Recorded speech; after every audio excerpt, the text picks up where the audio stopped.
when I came down to Southern Cal, and I was staying down in Hollywood, but we didn't meet up, you know, a conflict of schedule. But when he said he's gonna have you come on, I was like, oh man, this I'm gonna tell you, bro, it has sent some nerves my way, man, because I'm saying to myself, like, damn, the voice of reason gonna be on my show, man. I gotta come correct then. Hey man, I've been following and watching your work, man, with the youngster for the longest, man. And it's really an inspiration to watch you do what you do with him and mentoring him and just it's not just boxing, it's more than that. And you can see it in the way that the young kid responds, man. So I'm just inspired by your work as well, brother.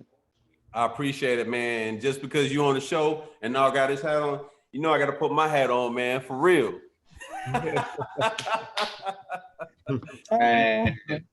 Yeah, not to toot his horn or nothing, but I wouldn't even be doing this radio stuff if it wasn't for the big bro, to be honest with you. Yeah. Brent, you in? What's up, Brent? Hey, did you start, Lanisha?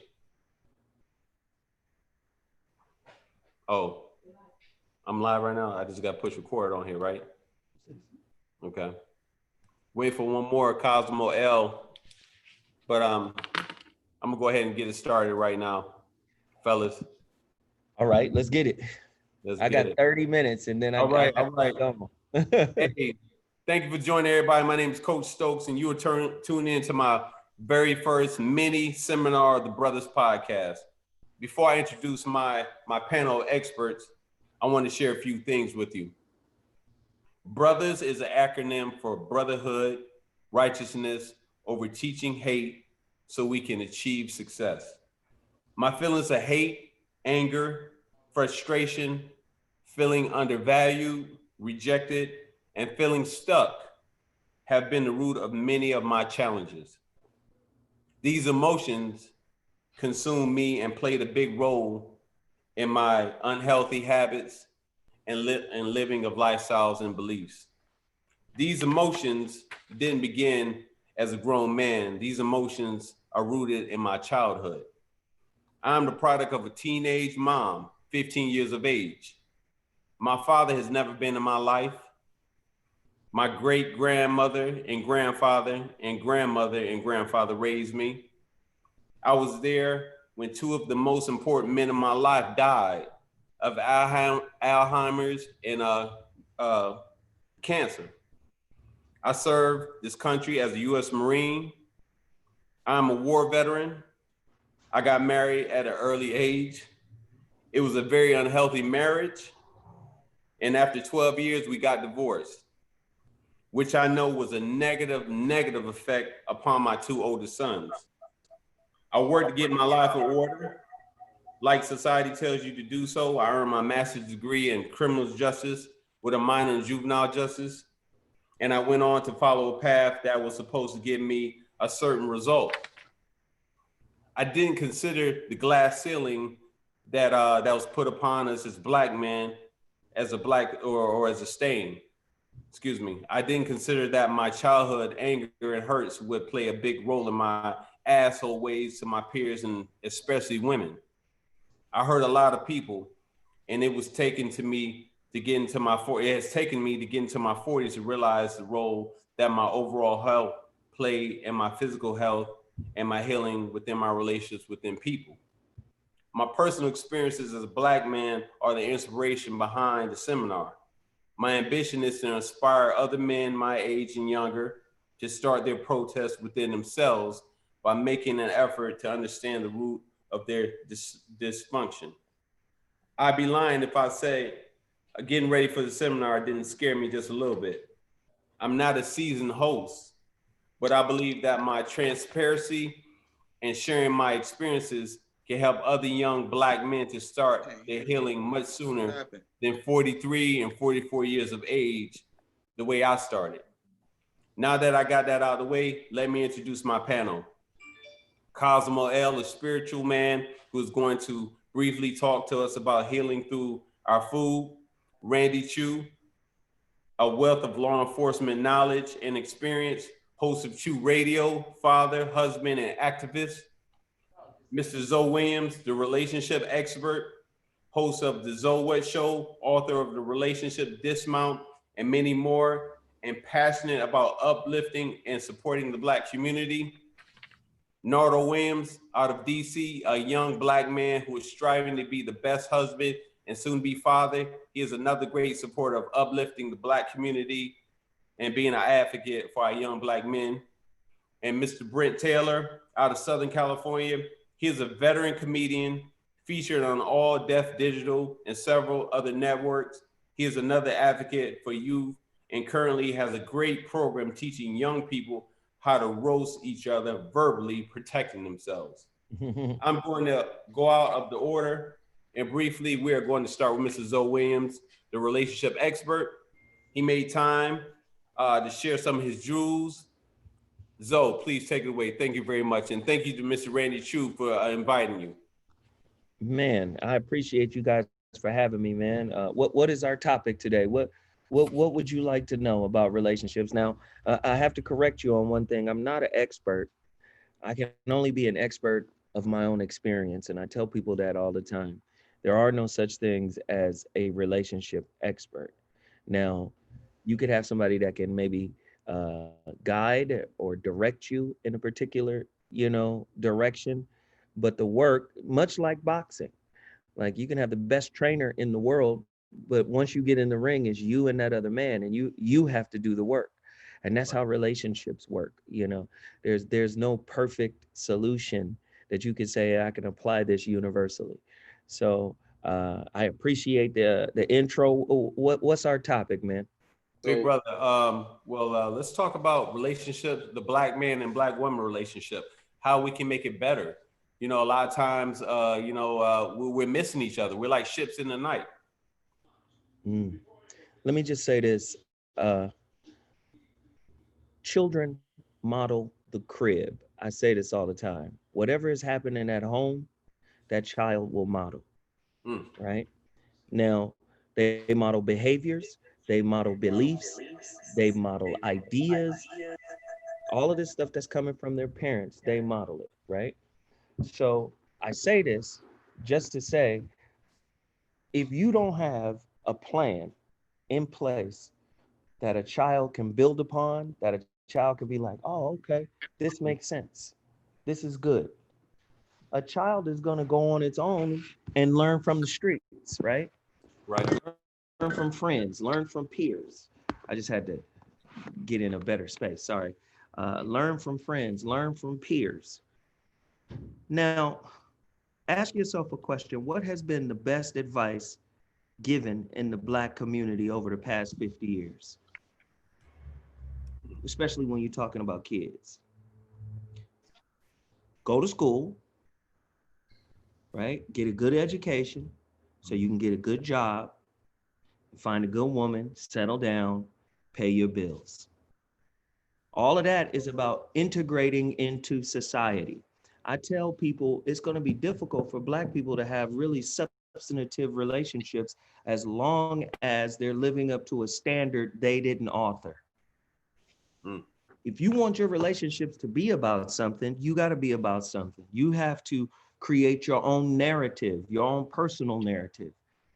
If you don't have a narrative, then by default, like for instance, if you were born in Saudi Arabia, 9 times out of 10, by default, you're going to be Muslim, right? You're going to be a certain kind of Muslim too. You're not, you know what I'm saying? If you were born a little further east, you might be a Shia.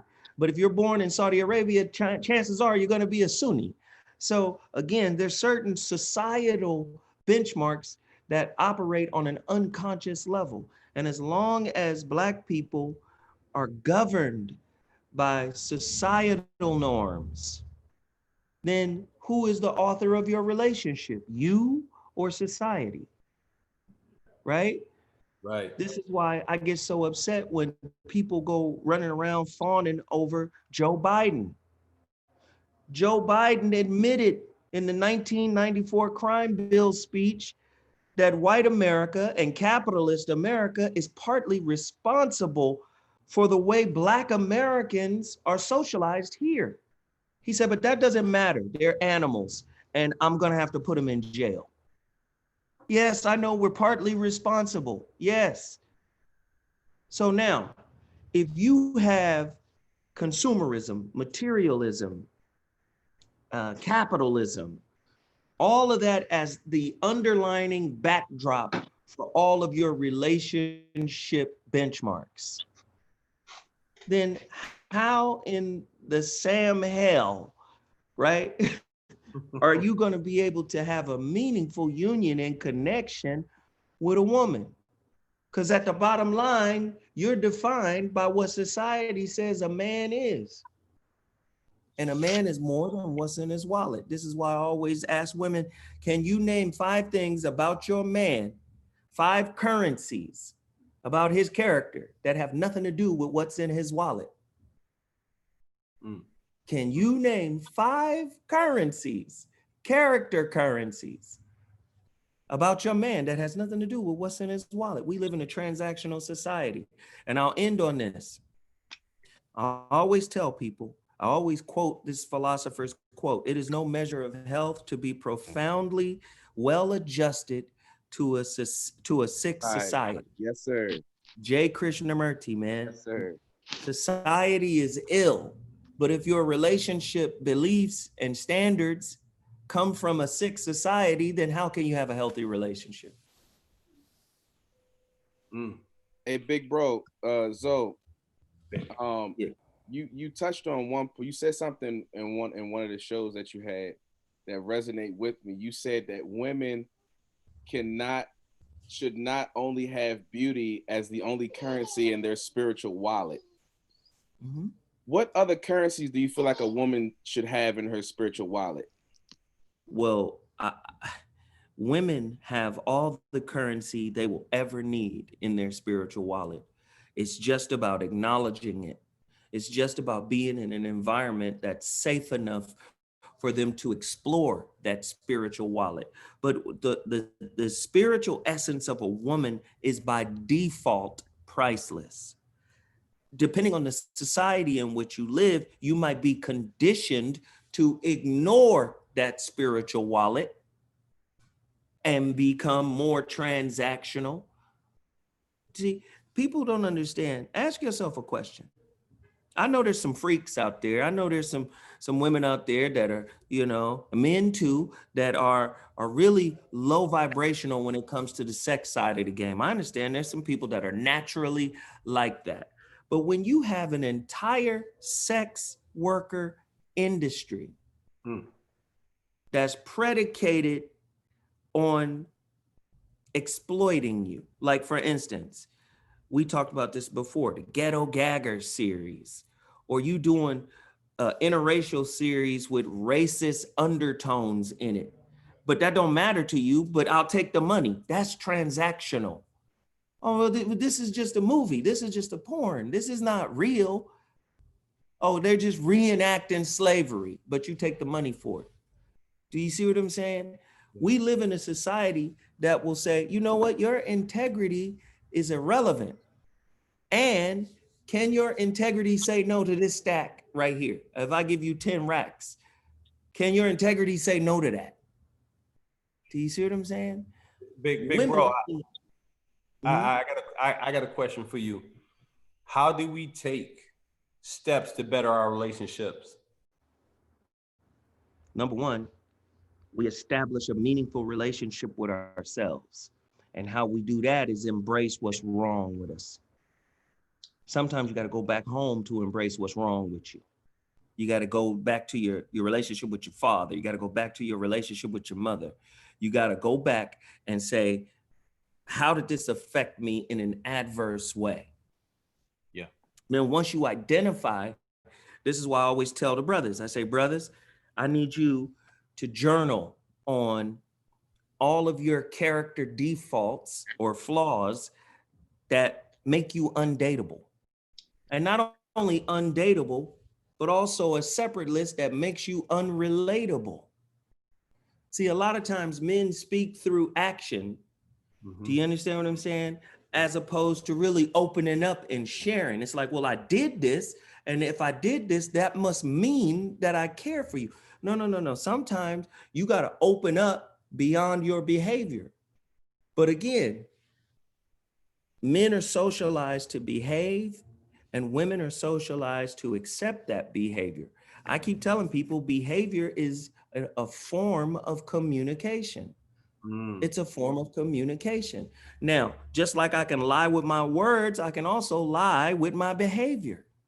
All I got to do is do what you want. It's called behavioral confirmation in relationship studies. So all I got to do is do what you want. And you think if I'm doing what you want, that I somehow want you. No, I may want something from you, but that doesn't necessarily mean that I want you. But I will do what you want me to do for the time being until I get what I want. This is why I tell women, don't ignore your intuition, because your intuition is in tune with our intention. This is why some women be like, yeah, he do everything and everything is cool, but something just feels off. And then a lot of times they will proceed after the intuitive process has already said, yes, he's doing what you want him to do, but he's not sincere. He's not authentic. He is not 10 toes down with you. He has an objective for you. You see what I'm saying? Yes. So again, for men, don't do something that isn't true to you, because you're communicating to women who have been socialized to prioritize our behavior over everything else. If you ask 9 out of 10 women, you just ask them, what speaks louder, actions or words? Most women will be like, actions. This is why we live in a society that says love is a verb. That's an action. We live in a transactional society. What are you bringing to the table? What are you doing? Oh, well, you got to do what I do, or whatever you do has to be equal to what that's transactional. The thing that's missing is the spiritual context. Why did I meet this person at this time, at this part of the day? I wasn't even supposed to be over here, and I ran into this person, and there was a connection. See, the transactional side is corporate America, right? That's corporate America. Listen, by 25, you got to be out of college with your first baby and in your house getting Christmas going. You only get 35 Christmases. Do you understand what I'm saying? You only get 35 Thanksgivings. That's the social side. But the spiritual side says, why was I there?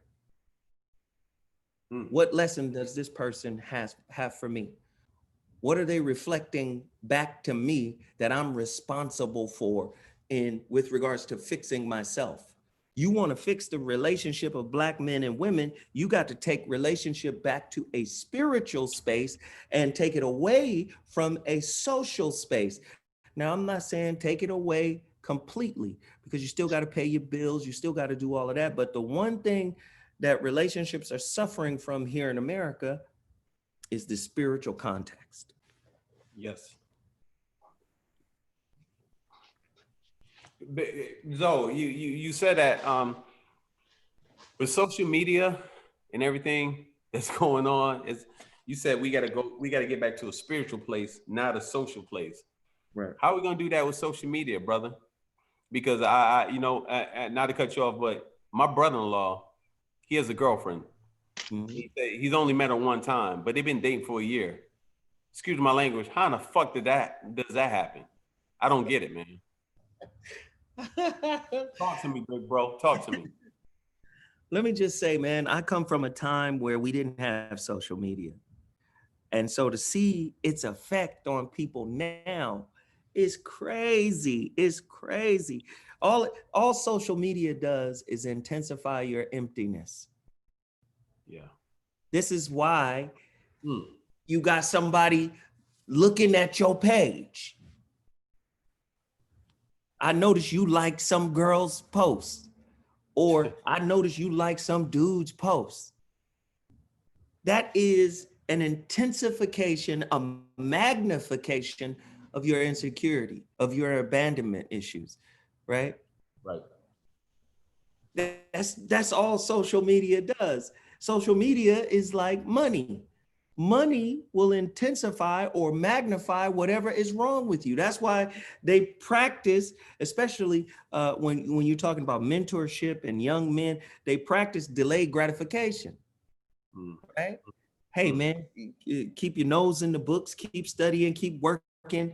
Don't worry about that big check that somebody could offer you right now. Right. Delayed gratification, right? Social media is instant gratification. Do you see? Yes, sir. And wherever there's instant gratification, there is an opportunity to ignore self-observation. Right? There's a fat ass right here on IG clapping in slow motion. There's no need for me to look internally right now. This ass is glistening and I'm paying attention. do you see? Right. So I got that's I'm sorry, Zoe, we got comedian Brent Taylor. He wants to ask a question. Hey, Zoe, I have a question. How do these hoes affect me spiritually? Again, my interaction with these hoes, does that take me off my spiritual path, or am I able to, you know what I'm saying? Because I feel like you saying, like, I feel like I'm able to differentiate. Well, let me say this. You can't really get taken off your path, right? All roads lead to the same truth. There can be some detours, but all roads lead to the same truth, brother. They're part of the journey. I see what you're saying. Okay. Exactly. Now you could have got on the 10 and stayed on the 10 and it would have been a straight shot.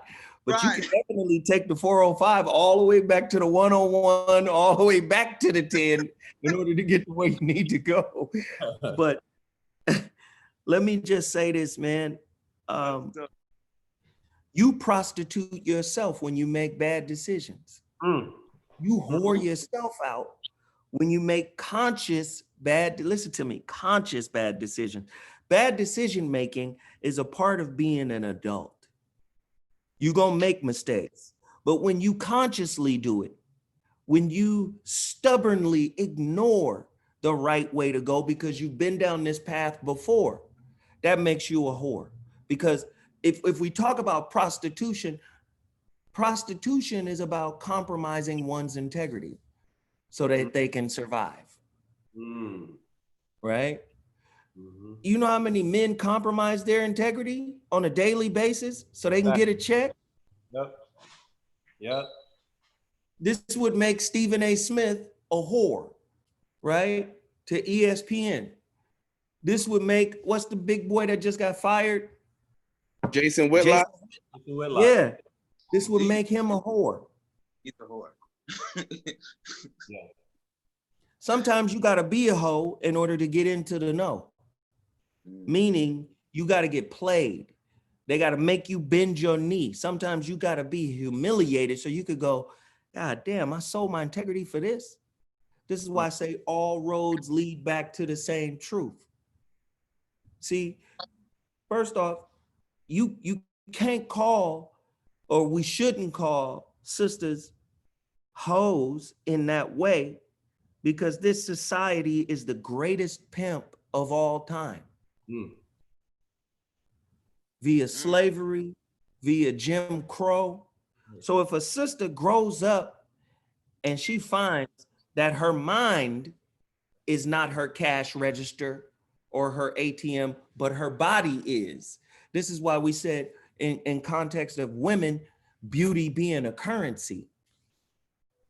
They've recognized that beauty is a currency even all the way back to elementary. If the girl was developing fast, y'all seen that girl in elementary and junior high and a freshman in high school, she got breasts, she got butt, she got waist, and it's like, damn, she's like a grown woman. And again, you saw the dudes that were older than y'all hanging out after school, waiting for her to come out. In the parking lot, chilling. So come on. So again, beauty is a currency for women, but it's a short-term currency. The long-term currency is how well do you know yourself? How deep are you into unraveling old family hurts and traumas? Because when you're dealing with a woman who knows herself, who knows what she needs to work on internally, that doesn't blame you, right? Let me give you an example of what I mean by blame. A lot of times in relationship, both men and women expect their partners to date or relate to their coping mechanisms. Mm. I went through this shit, and this is what I've developed in order to keep going. And in order for you to respect me, my expectation is for you to date these concepts and ideas that I built around this wound, right? And I need you to date that. As long as you can, and most people are unconscious that they're doing this. You see? But you know where I came from. You know what I've been through. I need you to respect it and call it a boundary. Right. But what it really is a safe lock to protect a wound. When you're dealing with a woman who has unlocked that little wound chest and said, you know what, I'm gonna work through it. Whenever you find a woman that's working on self, you found a good thing. Don't disturb her. Do you understand? Don't get in the way of that process. A woman who's working on that, right? A woman who is accountable for what she brings to the table. You know what? I could be egotistical. I could be argumentative. I could cut a man down with my words. A woman just lays it flat and says, this is who I am. I'm a work in progress. I'm gonna try to get better as I learn more from being in this relationship with you. I don't blame you for anything I bring to the table, and I don't expect you to blame me for anything you bring to. That's a grown up. Do you understand? Those are the type of women we should be looking for, but we're not looking for those type of women. And then once we find the type of woman we looking for, we quick to call them hoes. When we hold ourselves out by going with her in the first place. Right. We went to the we said I see what we was attracted to that. We sought that out. We created that. You know what I'm saying? Exactly what you're saying. So I got to get going because I know Zoe got to leave. Thank you so much for blessing. Anybody got any last questions for Zoe? It's got to be real quick. Anybody? I just want to say, get everyone go to IamZoeWilliams.com and get the relationship dismount, and the holographic relationship. Are the two books that he wrote that if you're listening to Coach Stokes' seminar right now, support Brother Zoe Williams. That's all I got to say. I appreciate you guys for having me, man. Keep doing this powerful stuff, man. And anytime you guys need me to participate, just let me know, and I'll get down with the get down. I just want to let everybody know, Zoe's the type of brother, he not doing this for the money, because that's the case, you know what I'm saying? He would have been one of them suckers that would have not came on the show. But anytime I've reached out to Zoe never asked me for money. You know, it's like, brother, you know what I'm saying? If you want to contribute, you can contribute, but I would do it solely on respect because you are my brother. So I love you for that, Zoe. We haven't met each other personally, brother, but I do want to tell you, when we do meet each other, it's going to be just like we known each other for fucking years, baby. Yeah. Yes, sir. Yes, sir. Appreciate you, man. Y'all be good. All right. Thanks, Zoe. Peace. Everybody, I'm going to go ahead and conclude to the next. Thank you, Mrs. Zoe Williams, for coming on today. And my next panelist, my next expert is going to be Cosmo L, who is going to talk about what we put inside of our bodies and how it plays a big role with our health, mood, mental state, and ability to live, not just to survive. As a top-level competitor, amateur boxer, somebody who's fought in Olympic trials, Olympic box-offs, national tournaments, and international tournaments, you know, is really important. I could have been a better athlete if I would have understood nutrition a whole lot better. Side note, really quick, I want to ask everybody, think of some negative emotions you have felt when you don't eat. how do you feel? Brent, when you don't eat, how do you feel? I be feeling angry.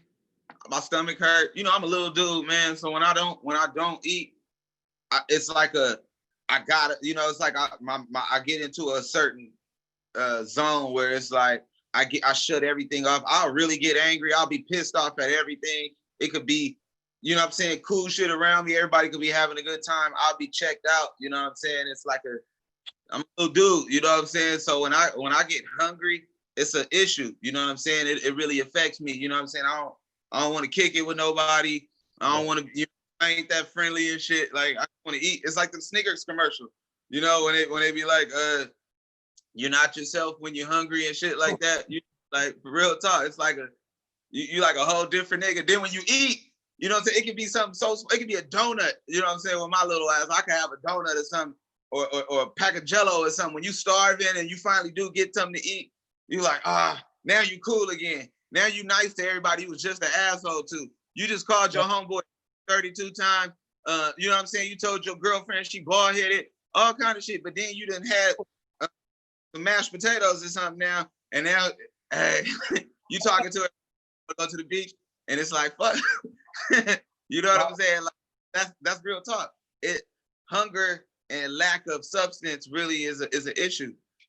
You know what? And I think we all go through that, Brent. You know, I look at Nardo, you know what I'm saying? I look at Cosmo, I look at Randy. Myself, man, I get agitated real quickly. Don't talk to me, don't be around me. And then once I eat, I am good. So, you know, with that being said, I want to introduce to you guys Cosmo L, the Minister of Culture. Cosmo, thank you so much, brother, for blessing us. Peace and greetings, and gratitude to you, my brother, for allowing me to be on your platform and to reach your viewers and to talk about an important issue like this. I've had my issues in the past, which have, long story short, which have caused me to take a path of being able to eat properly and have the type of nutrients that's needed to survive, because indeed, in order to survive, you have to eat. And whenever you have an issue with not being able to eat and or drink, you're dealing with malnutrition, with referring to the question that you proposed earlier. You're dealing with malnutrition and you're dealing with dehydration. Now, malnutrition, dehydration, we've all experienced it, meaning that you don't have enough fluid in your system and you've lost a lot of electrolytes, which are basically the salts and sugars in your body. So especially to an athlete, electrolytes is very important, and nutrition is important, like proteins and carbohydrates. So then if this is important, not only just for athletes, but also for people, because in order to, you know, you've heard the phrase eat to live. And everybody knows that we have to eat to live, although there are some ways of fasting that is also good for you, which you voluntarily kind of starve yourself. And that also has a purpose when it comes to eating and when it comes to healing your body. So first, let's talk about, I'm sure some of us have heard this term food desert.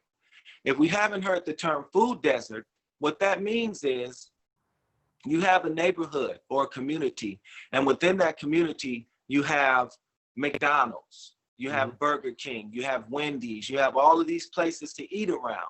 But it's considered a food desert because these foods do not provide the body with the proper nutritional value, and they do not hydrate you properly, the soda drinks and sugary drinks and stuff like that.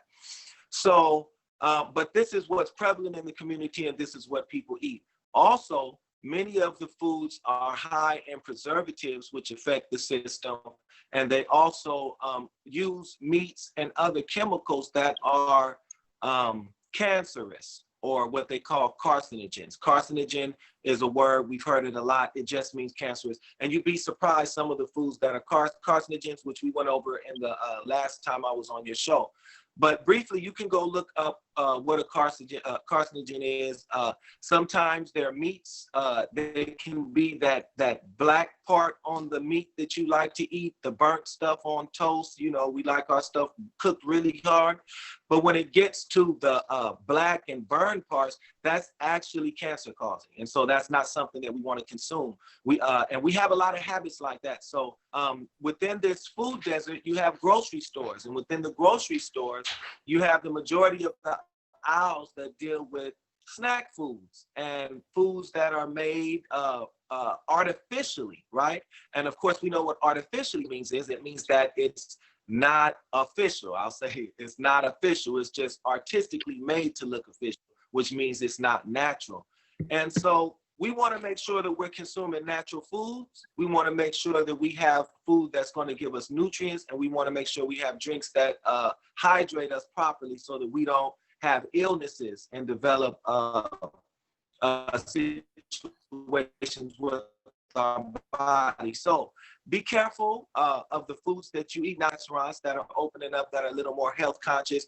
They're dealing with vegan, vegetarian, and for those that eat meat, they're also dealing with free range and halal. So I have my notes here. I submitted them earlier, and I'm just going to keep going down the line here. The store-bought foods and snacks, usually high in fat and cholesterol. Fat, we already know the dangers of fat. Cholesterol, this is what has you having congestive heart failure, strokes, clogged arteries, and things like that. And that generally comes from the type of fats that are used in the snacks. So when you're looking at your snacks, I'll tell you this to make it applicable. You say, you know, we've heard all this before. Read the back of the snacks that you eat. This is something that you can do in the real world that's going to help you, because when you read, the more you read the snacks that you eat, the more you educate yourself as to what you're putting in your body. And again, like the old adage says, if you can't pronounce most of the things that are on there, then you need to be maybe looking at something else to eat. But one of the key things to look at is the fat.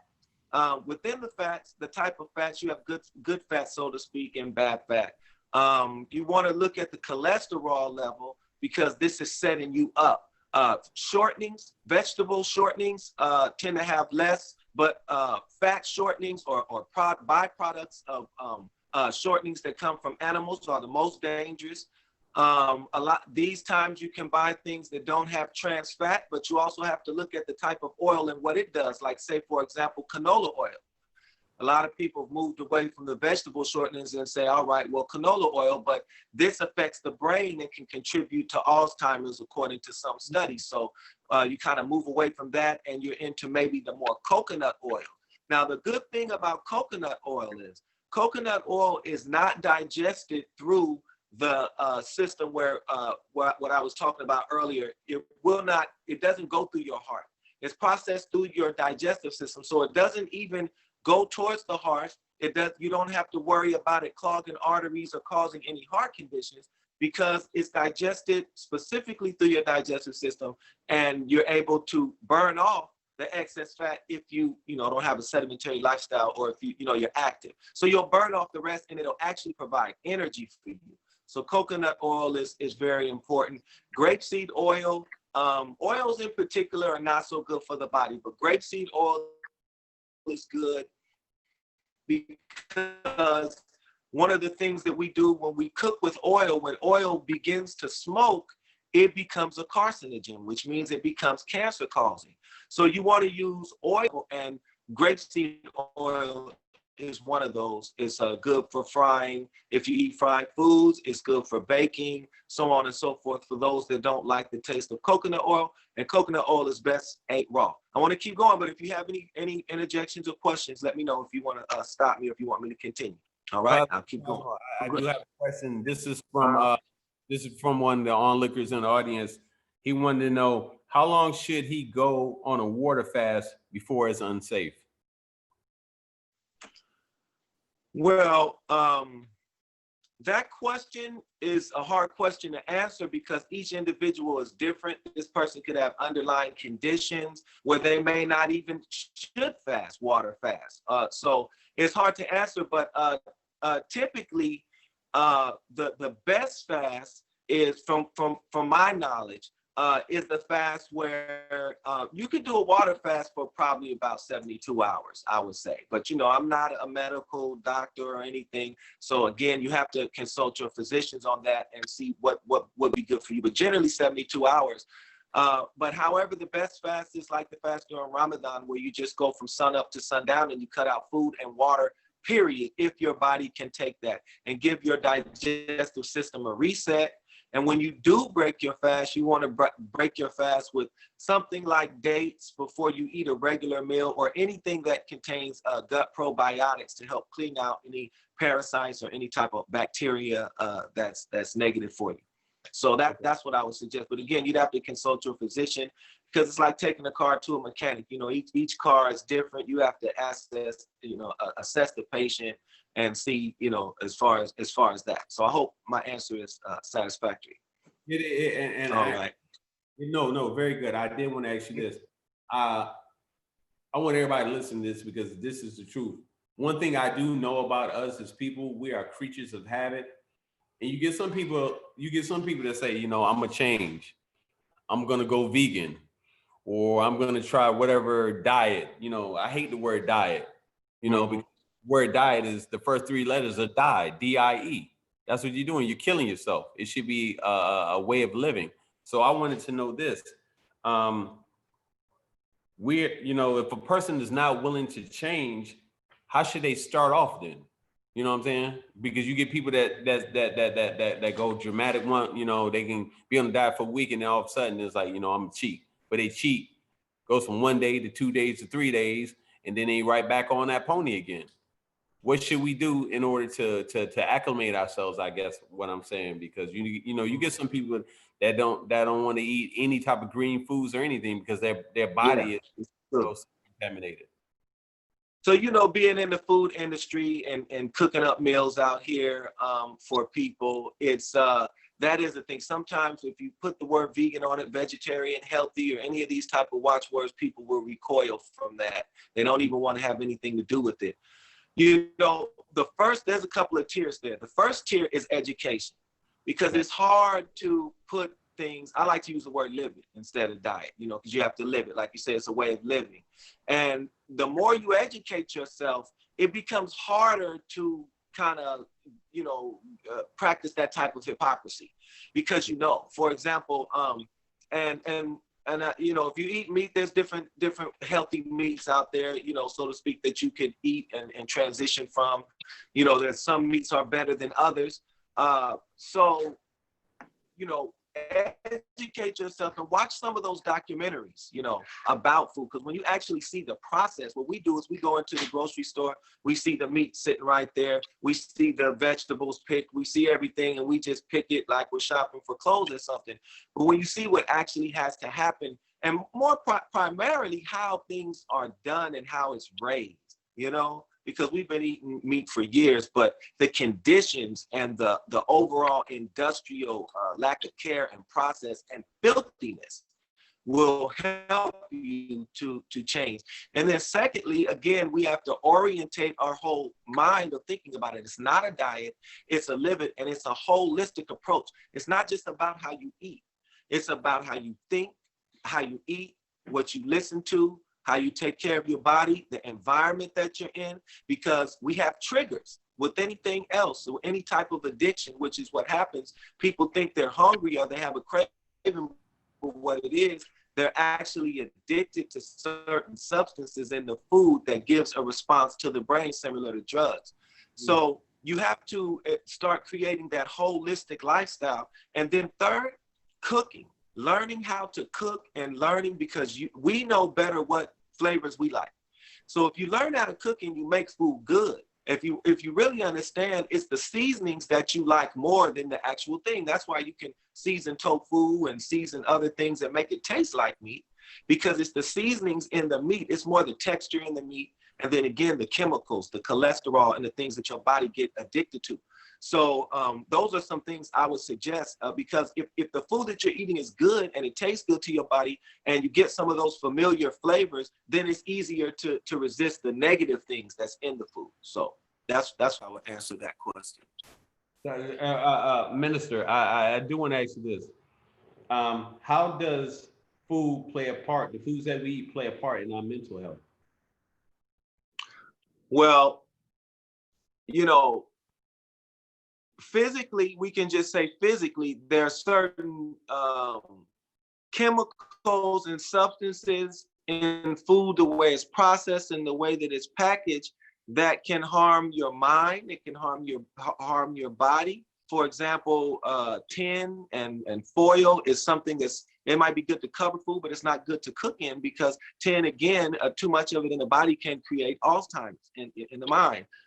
Some of the foods that we eat affect our blood, affect our arteries and the way that things function.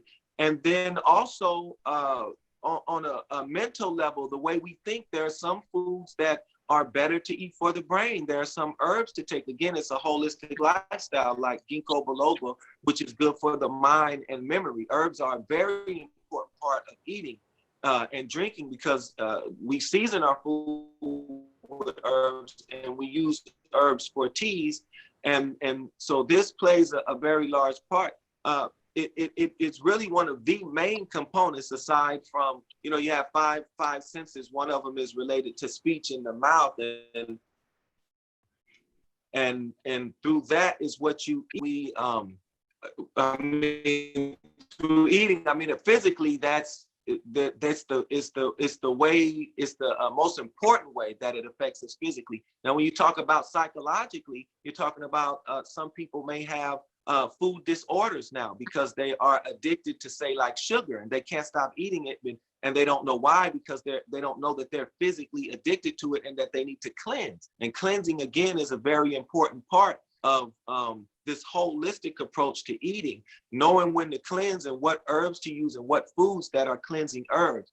And so that can have an effect on your energy, your physical morale, your mental morale. And then there are also foods and herbs that are designed to have the mind have more clarity, which can be related to our spiritual and metaphysical aspect. So, and answering that, I'm gonna skip down a little bit and point out there's a doctrine called the color doctrine of food. And this is something very applicable to the question that you're asking. There's an author by the name of Layla Africa. He wrote this book right here called Nutricide. All right. And before he wrote this book, he wrote a book called, what was the African Holistic Health. This is kind of what he looks like right here, if you can see it. African Holistic, starting the journey to want to be able to take care of themselves properly. And in that, he talks about the color doctrine. And this is very simple, something that we can use. So the color doctrine goes like this. And it's kind of related again to the holistic. If you know about crystals and the chakras, then you can kind of relate to this. Red foods are foods that are good for your blood. Tomatoes, right?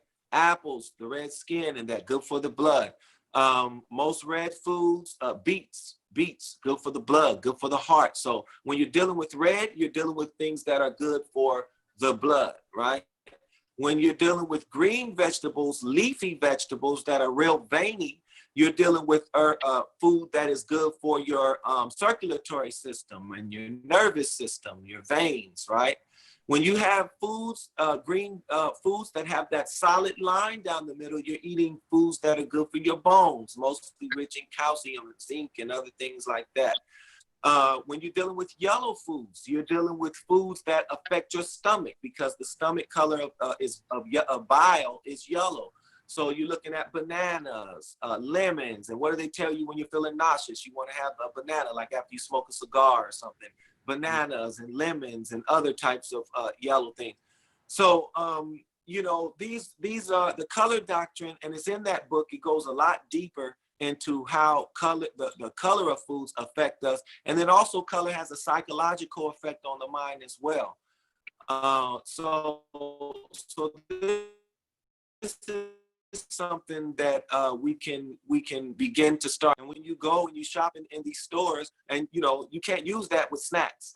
You have to have real live food that's going to give you those natural sugars, all right? Because when you eat regular sugar, it's being built up it's being put through a process which makes it not good for you anymore. It strips it of all its nutritional value. It strips it of all the molasses, which is there to help balance it. And the molasses is mostly 70%, 60 to 70% potassium, which is one of the main things that you need for your body to help you prevent dehydration and other things like that. So it's really important to educate ourselves about the foods and find simple ways to bring about it in a holistic way, not just focusing on eating, but focusing on meditation, focusing on the friends that we're around and the people that we're around that are toxic, being able to, just surround ourselves with what's going to make it easier for us to self-develop.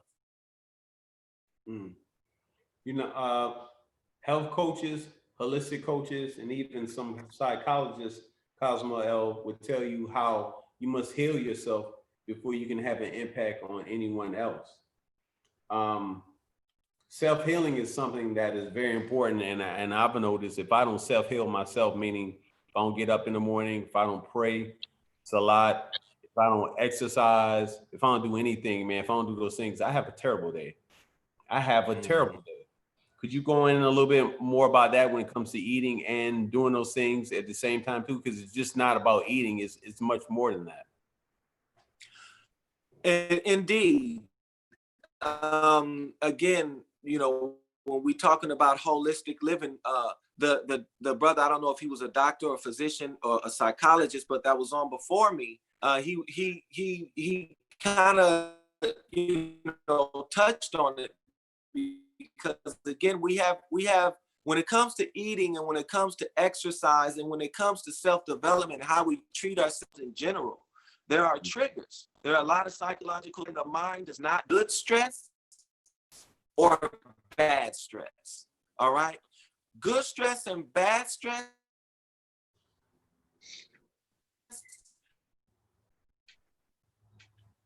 can have the same kind of triggers. So think about it. Like, when you get on that phone, for those people that smoke, I used to smoke. I don't smoke anymore.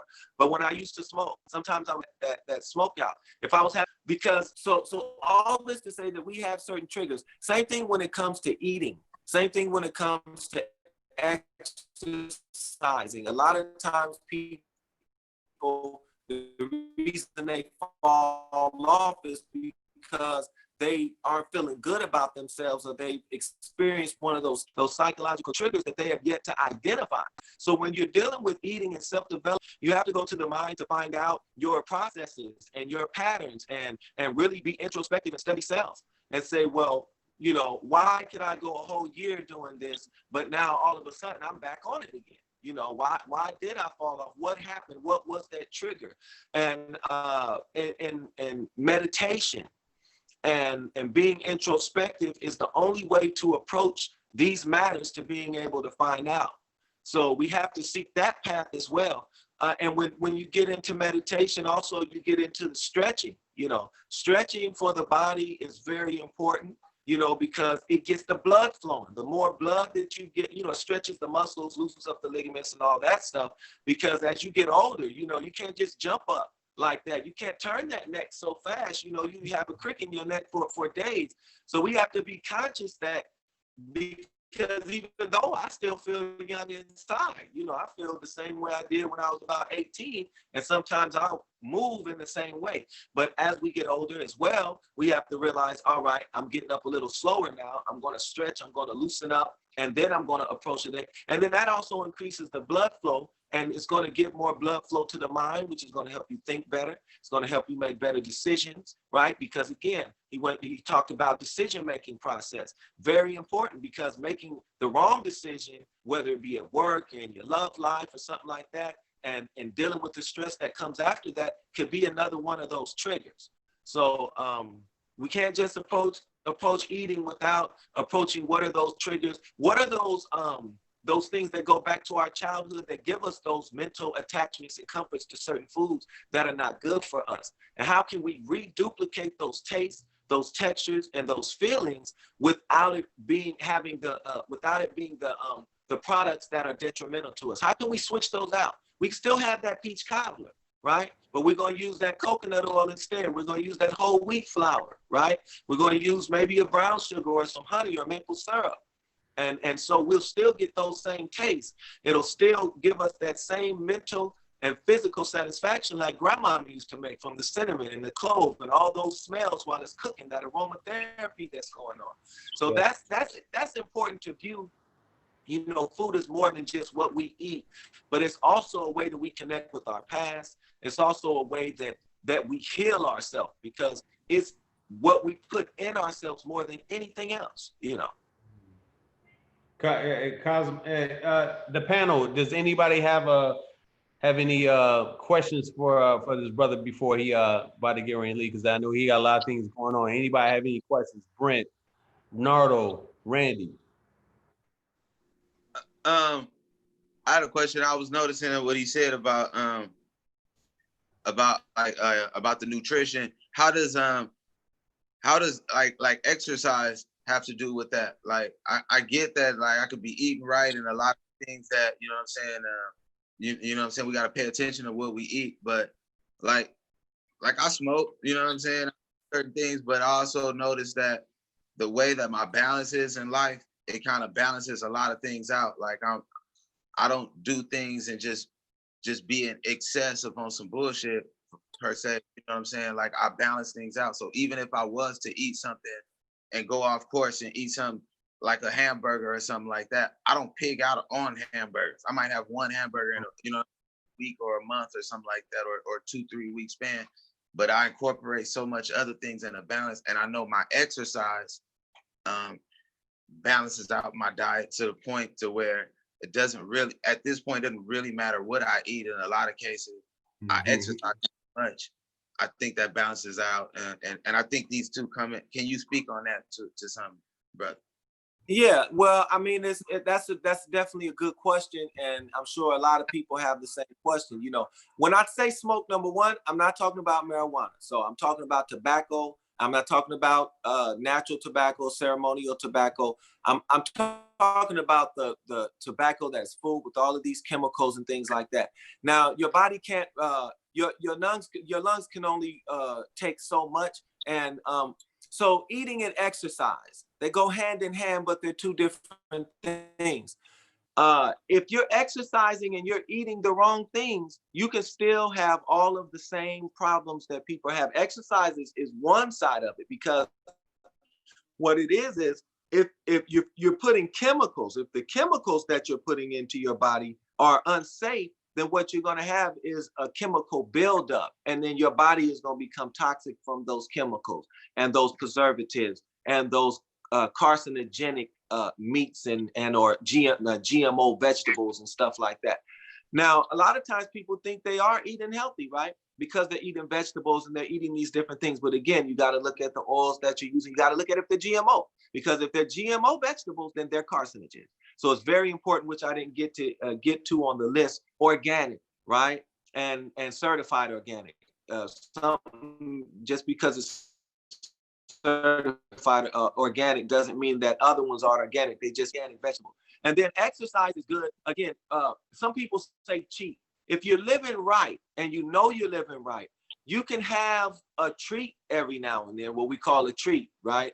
But you have to know how to cleanse.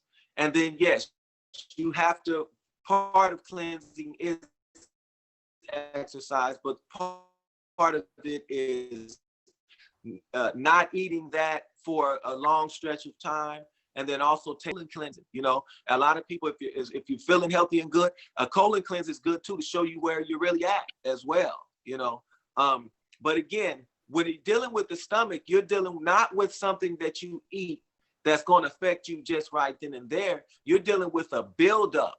All right, you're dealing with the buildup. So you have people eating things they shouldn't eat 3 times a day. You see what I'm saying? Because they were taught meals 3 times a day, and you're going to have meat each one of those meals. You know, a little small amount of meat that's not fatty and that doesn't have a bunch of cholesterol, you can take that in and you can cleanse that out, you know. But if you're eating it 3 times a day, right, and your stomach is building up and building up, and your stomach's working hard, sooner or later your stomach's going to give out. sooner or later that's going to overcome you. Sooner or later your colon is going to have some issues. Sooner or later, if you're eating, and another thing is your sugar intake, because you might be eating right, but how much sugar are you? You have to look at high blood pressure. You have to look at your high blood sugar, right? And then also one thing that our people, we know about the diabetes, we know about the high blood pressure, your salt intake, how much salt is in your food, right? But what we tend to not know about is the pancreas. And the pancreas is very important, and that can be affected. Also, the consumption of alcohol. Alcohol is a carcinogen, and so all of these things play factors in our lifestyle. So again, if you have a good holistic lifestyle and you're cleansing, and every once in a while, and then sometimes I tell people every once in a while you do want to kind of put something into your body. You want to be so cleansed that if you do have to eat something every now and then, that your body can take it in. But just make sure that it's in a long enough stretch of time to where you're able to cleanse. And always keep educating yourself, and keep on developing, because where you're at right now doesn't mean you want to be there 5 years from now. And where you're at right now and how you eat now, the exercise you get now, remember, you're developing habits. 20, 30 years from now, you're going to have those same habits if you don't constantly evolve your habits according to as you grow in age. Right. That's right. Any more questions for the brother Cosmo L before he concludes? Anyone?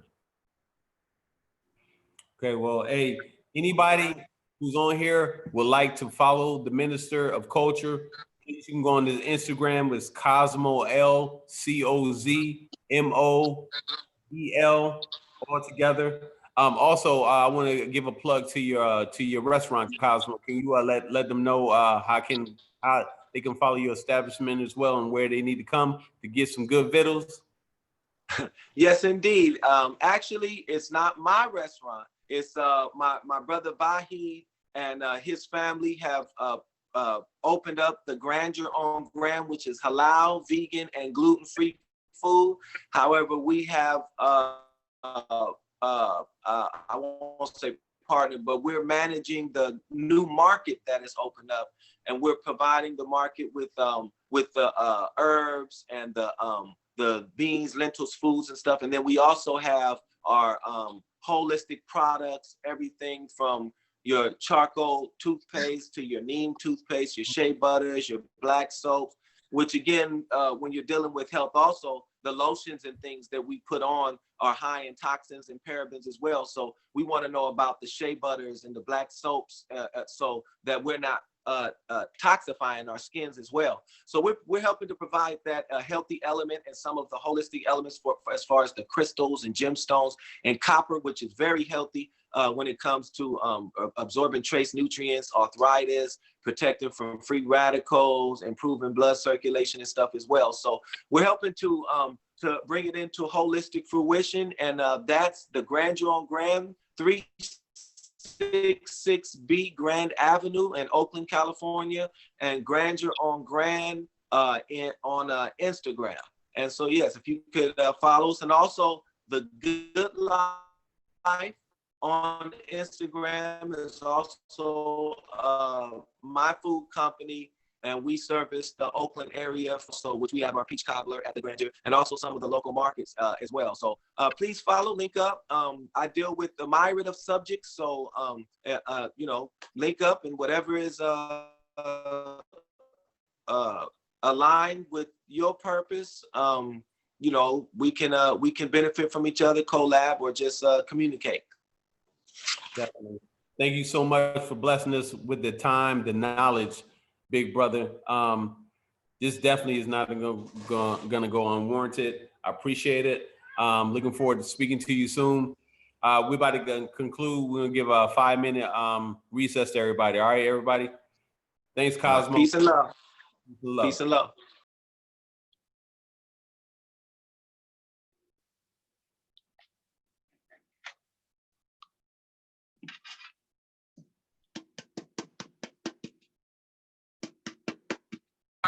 Whose house? Stokes' house. We never give up, hands down, man down. Keep your head up, 2 gloves, 1 love. Hey, we are champions.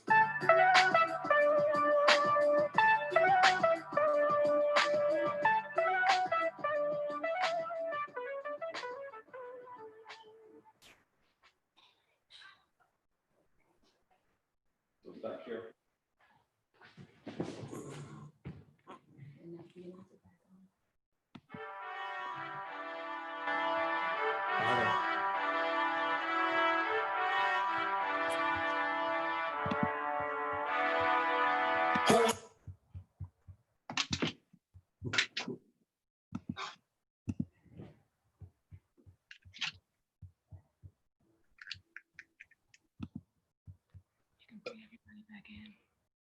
You know, intermittent.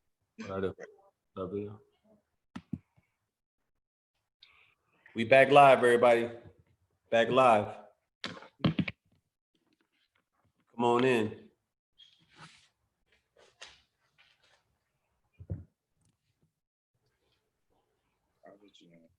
Can everybody hear me? I can hear you. All right, all right, all right. Who's that? Brent, can you hear me? I can hear you, but where my camera at? Oh, hold on. I cut it off for you. Wifey cut it off. Hold on. Yeah. Brent, you should be coming back on now. There you go. All right, fellas. Hey, jumping right back into the mix of things. We just got through talking about health, and I know for a fact that clinicians, doctors, they say forgiveness or forgiving a person that wrongs you, so that if you forgive them, that will free you up so that you can so that you can go ahead and be a better person. But I really don't believe that, because if I'm bothered and I have an issue with that, how the fuck you gonna tell me if I forgive them that's gonna make me feel better? You dig what I'm saying? I don't get that. That's and I know a lot of Christians, a lot of people. I don't even get into that, but that's how they think. So how do I forgive one person who made me feel less than? How do I forgive? What does that even mean? How could it possibly serve me to forgive and heal when I have deep anger inside of me, hate, resentment, things that's going to drive me negative? That's how I thought. That's how I continue to struggle. The how part, on the other hand, I see how I'm so guarded when it comes to things, how I don't even allow myself to even transform or even to blossom or even bloom. How I stop myself from dreaming big, or how I can make an assumption of things that just won't work. How I just take myself completely out. Who has ever done these things? Be real. Brent? Yeah. I want to speak on that. I just learned this too, man. On my little spiritual journey, man. Real talk, man. No funny shit. But I learned that we gotta be in the present. To be in the present is everything. Like, that's 100% everything. Because it's like this: the past is what creates depression. When we think about the past, or we stuck on the past, that's what creates, that energy is what creates depression. And then when we worried about the future, that's what creates anxiety. You see what I'm saying? So if you worried about what's about to happen, you're gonna create a gang of anxiety for yourself. If you worried about what just happened or what happened in the past, you're gonna create a lot of that's literally depression for yourself. The moment that you are in is most important. I always say this, man, as little as I am, and there's nobody whooping my ass right now. Y'all boxers, y'all know, you know what I'm saying? Like, I've always said that. As long as nobody's beating my ass right now, hitting, punching me, like, I'm all right. I'm okay. You know what I'm saying? When it comes to another man or another woman or another situation or corporation, are they beating my ass to where I can't get off or nothing like that? You know what I'm saying? It'd be different if I came home with black eyes. Man, they get me. Well, that's a different stress. Your presence is an ass. You know what I'm saying? You catching an ass whooping in the present is a different.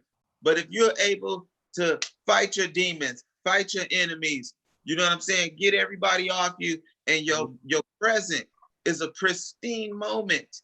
Yeah, that woman, that issue I had with that woman that took years out of my life, man.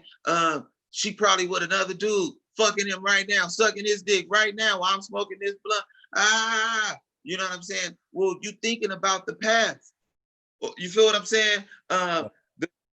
Oh man, this is I don't know what's about to happen to me. I never been in this situation. When you thinking about a future that you never, you know what I'm saying? Guess what? This could be good. I might not miss this shot. I might make this shot. I ain't shot it yet. You feel what I'm saying? We gotta live in the actual moment that you in right now. I'm blessed.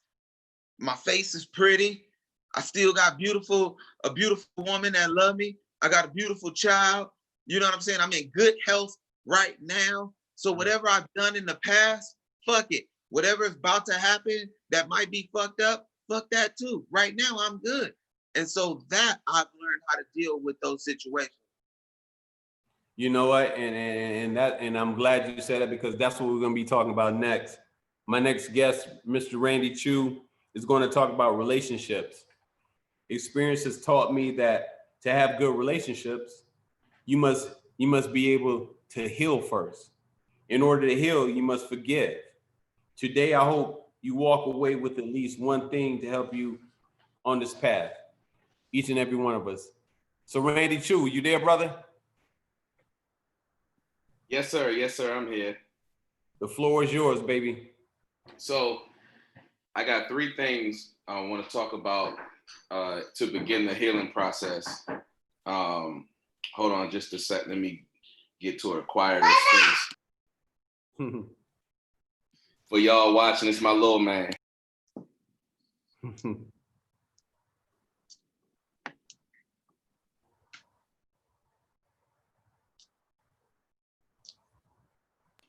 Okay, so for me, three steps to healing in a relationship. Number 1, you have to, like Zoe said, get off the social media. Social media tends to make black men and black women go back and forth with one another. It makes us, it's almost like a reminder of the pain. And that's not good when you're trying to be it's not good when you're in a healing space, because you haven't properly grieved yet to get past the trauma. Then the second step I would say is be meaningful and be mindful. And what I mean by that is you want to be meaningful and mindful by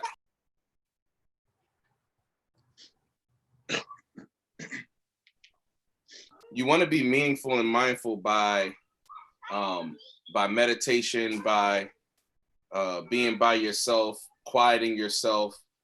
And you also have to remember that if you can't have a conversation about healing a relationship without talking about another person, you got to realize that you are part of the biggest part of the problem. A relationship is really a reflection of yourself. Not the other individual, but the actual relationship itself is a reflection of what's going on the inside of you. So oftentimes, for example, you'll get in a conversation with a black man or black woman, and they'll say, the black man ain't this, or the black woman ain't this. You've already started wrong. What are you? What are you throwing out to the universe that you constantly are receiving the same treatment from different individuals? And then you have to learn how to date yourself, is what I would say. And dating yourself mean take yourself out, learn yourself, treat yourself, detox from society, because you can't properly date someone else if you can't properly date yourself. How can you give someone that which you don't have? Marriage, vows, and all that stuff was supposed to be till death do you part, and sickness and health and all that other stuff that the states throw on you when you go on a contract with the states. But you have to realize that in order for me to love someone else, I have to first love myself. I have to first heal myself. So the beginning of healing for relationships between the Black man and Black woman, or any relationship in general, is really honest assessment of what's hurting you. Mental health plays a huge role in these relationships nowadays. A lot of people we've been taught that talking to a therapist, no, that is wrong. Or if you have mental health issues, then something's wrong with you, and or you're outcast. And I feel like we shouldn't do that no more, because anybody who has Black in them suffers from PTSD and mental health issues because of the society we live in America.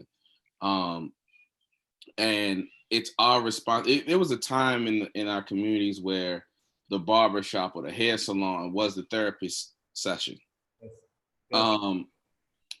Comedy, laughter is medicine to the soul. Comedy is a lost art amongst people. People are so serious. They don't know how to laugh, how to enjoy life. I actually have a poster in my little decoration thing in my living room that says, "Whine a little, laugh a little." And the word wine is like wine, like sip wine, and laugh a little. Why, man, enjoy, like, for the Christian folks that's watching that always feel like they can't indulge into wine or any sorts of alcohol beverage. If you read the book of Proverbs, it says to present strong drink to the man to cheer his heart. And so, and it's not talking about like being slurred drunk or anything. It's just saying, man, sometimes life will get to you. You're gonna need that little tap of whiskey, or that little bourbon, or that little glass of wine, or whatever, to get over. But if you're not real with yourself, if you are looking in the mirror and all you are seeing is an idea or image that you portray to the world and to society, but you never get to the root of who you are, you can't begin to heal anything. We've been taught in our communities and in our society to suck it up, to sweep things under the rug, or to not confront things the way that we feel is healthy for us. The elders told us, don't watch how you say things to us. And it cut us off from expressing ourselves. And then when the elders would come to us, we would shut them up like, no, you old, I don't want to hear none of that. You don't understand. And as you get older, you realize, like, dang, yo, they do understand. It's because we've been programmed to listen to people talk to respond, instead of listening to people talk to actually just listen and grab hold of what they're saying. Everyone on the panel so far have said some great things, from Zoe to the Minister of Culture. And, I don't want to take too much time, but I just want to drop that nugget in order to begin to heal. You have to start healing yourself. And that means that you have to cut off toxic things in your life and things that influences you to become toxic. Because a lot of times we hear all these people talking about, I had to cut so-and-so off because they was toxic, or this situation is toxic. Have you ever stopped and looked in the mirror and said, dang, I'm toxic? You know what I'm saying? And that's what's wrong with us as a people, man. We have to look in the mirror and say, you know what? Like, for example, I look at myself sometimes and I'll be in a situation, I'd be like, I still got a little bit of thug in me left. I still got that. Let me hit this nigga in his mouth or grab the ratchet and get it over with mentality. And I got to get rid of that. And sometimes it's needed. Sometimes I got to get rid of it because I have to mature.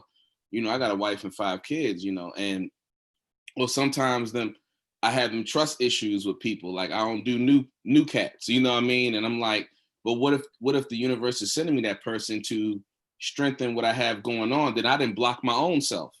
You know, these are traumas that we've been handed down by society that we have to heal from in order to elevate or go to the next level. And sometimes we have to be comfortable with being at the level that we're at until we master that level. You know what I'm saying? We're so quick to elevate and jump up, you know. So I seen somebody had their hand up. Brent had a message. Go ahead, Brent. I got a question, man. Real talk, man. We all brothers and stuff, and y'all know I'd be talking shit, but real talk, man. I got a question. Like to what you just said, what stopped y'all from knocking niggas out every day? Like, especially with the climate we live in right now. Like, real talk. Like, come on, you a boxer. Like, what stopped you from just knocking people the fuck out every day? And like, I'm thinking about. I even wrote it down. Like, yo, like that Chris Dorner shit, yo.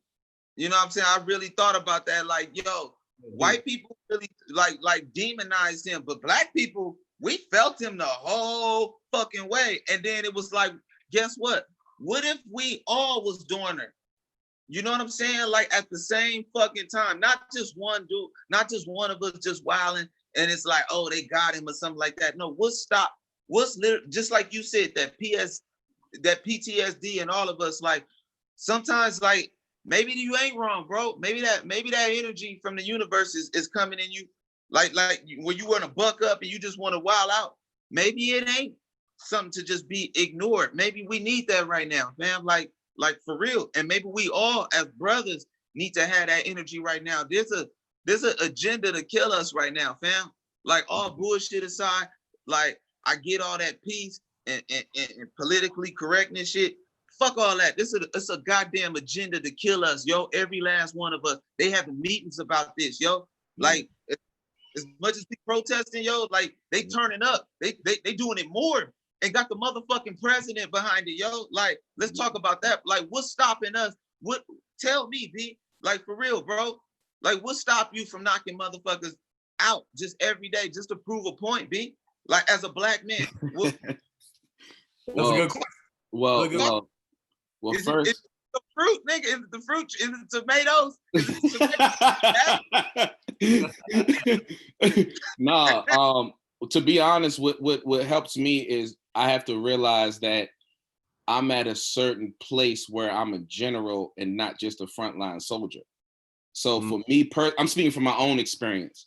For me personally, I know that when I set it off, it's gonna go off. And I got a lot of people that's gonna go off behind me. So I have to be strategic in my warfare. I believe in fighting on all fronts, spiritually, educationally, economically, physically, agriculturally, I believe in all of the above. And my dilemma in this all, because I was that brother that was like, blow everything up, burn everything down. But I realized that if I do that now, majority of my people won't come to us to the promised land. And I need to go back and get some more of my people to get on board before we get the turn down and blowing down, because I've said this numerous times, it's hard to negotiate with a devil. And so you don't negotiate with a devil, you command the devil. And so in order for me to not hit somebody in the mouth every day, which is very hard, by the way, it takes a lot. It takes a lot of prayer, meditation. It does, and Coach knows exactly what I'm talking about. It takes a lot. A lot of prayer. It like a lot of prayer, a lot of meditation. I know that prayer. I know that prayer too, brother. I know that prayer. Please, Lord, please don't let me not do that. You ever cussed to Jesus? Yeah, yo. I mean, listen. I talked to him. I'll be like, yo, my nigga, listen, I'm not trying to go there today. That's how I talk to him. when I'm in that moment, and I feel like he understands. You know, all jokes aside, I feel like he understands. He doesn't look at it like disrespect, like, oh my God, why are you talking to me? I think he's like, our God. This yeah, is our God. They got about they God. Yeah. Once in a while. Yeah. And so, but that's where I'm at with it, brother. You know, I'm just trying to move strategically. And I know people, I hate when people say that, and I hate hearing myself say that, because a lot of times people use that as a cop-out.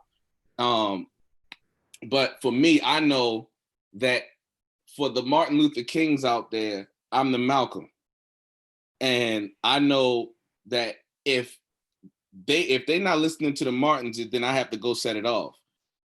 But if I set it off before, it could ruin let me see the how the universe wants to free us as a people. And I feel like the universe is brooding to that point where it's like, yo, Black people need to be freed from this oppression. But what's the point of us being, what is the point of being free if I still look at someone that looks like me like my enemy? We got to get rid of them cats too. We got to get rid of the child molesters and the rapists and all that stuff too. So my anger is like, where's the Bloods and Crips at? Where's the gangbangers at? That you can shoot at each other real fast, but why y'all recording the police officers beating up people? Why y'all not doing what you got to do to them?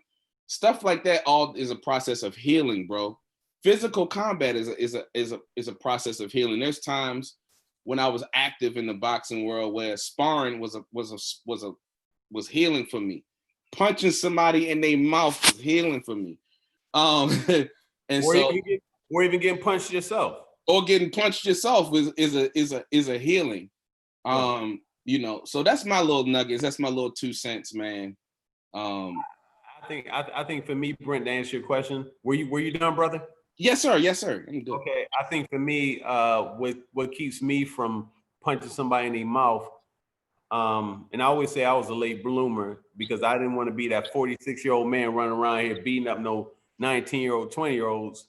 I felt like for me to think about my seeds, my kids, them having the future of me not getting incarcerated, not getting locked up for the rest of my life or the rest of their life, that's what's doing it, man.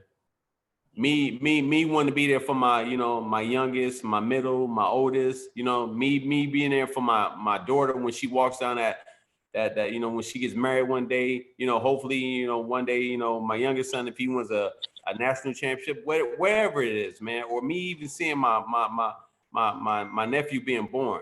That's why I'm doing this. And that's why I have this platform so we can speak out. This is my protest. Nardo, you want to speak on that?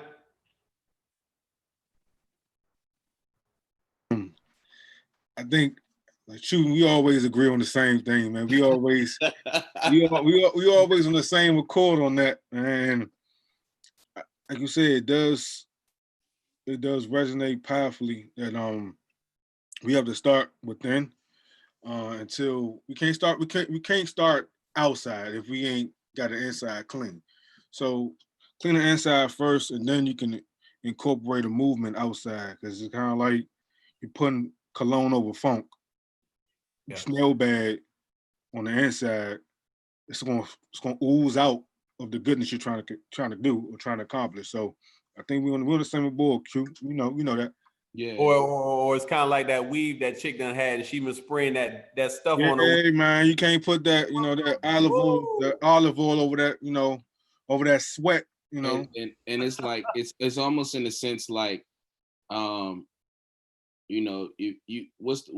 the point of criticizing? And this is my thing. And I think it's a part of the healing process as well, is knowing when not to express your opinion on what's going on. Oftentimes, I give you an example. We'll be in a relationship. I'm married, so we'll be in a relationship, right? And we'll be talking to our significant other as men, and we'll just want to vent to them. We'll just want to talk or say something, and here they come like they got to give us the answer or they got to fix it. And sometimes it's like, yo, you have great intentions, you have a great heart, but sometimes I just need you to be quiet and keep your opinion to yourself and let me as a man analyze what I'm saying to you, because that's the reason why I'm saying it to you. Oftentimes I look at my wife, one of my spiritual mentors, matter of fact, a few years back when I first got married, he said he was talking to me and my wife. We was in the room just meeting up with him, and he said, Randy, how you doing? I said, I'm doing good, man. He said, okay, cool. Now I'm gonna ask your conscience. And he looked at my wife. He said, how's he doing? And a lot of times, we have to honor our woman in that light, that sometimes they are our conscience, and what they're spewing out is what our conscience is actually saying on the inside.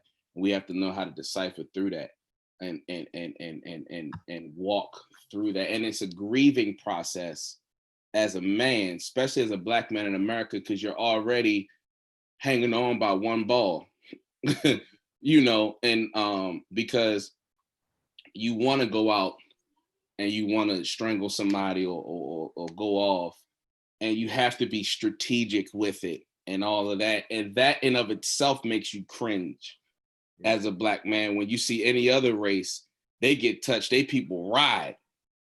But for some reason with us, we have to be so strategic. Even in dealing with one another, we have to be so strategic. Friend of mine, Corey Hawkins, will always say, men watch how they talk to each other because we'll kill each other. You know, and so I always, if I have respect for a man, I always make sure that he knows I'm doing things out of respect. I make sure I go the extra way to say, yo, I'm not disrespect. Now, if I don't care, I'd be like, well, yeah, you take it how you take it. But if you care about somebody, you always make sure you go that extra mile. Be like, look, no disrespect. This was my intention. This is what I'm trying to do.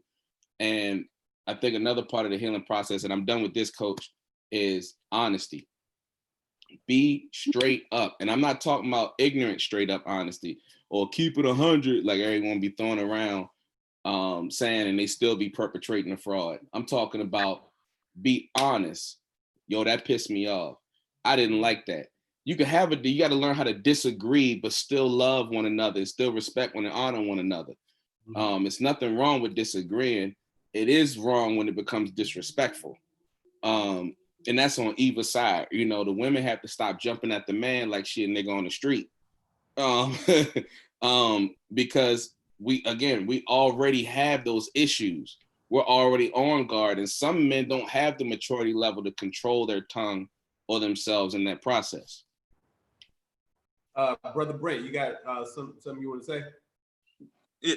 Question, my brother. How do you deal with repeated offenders, my brother?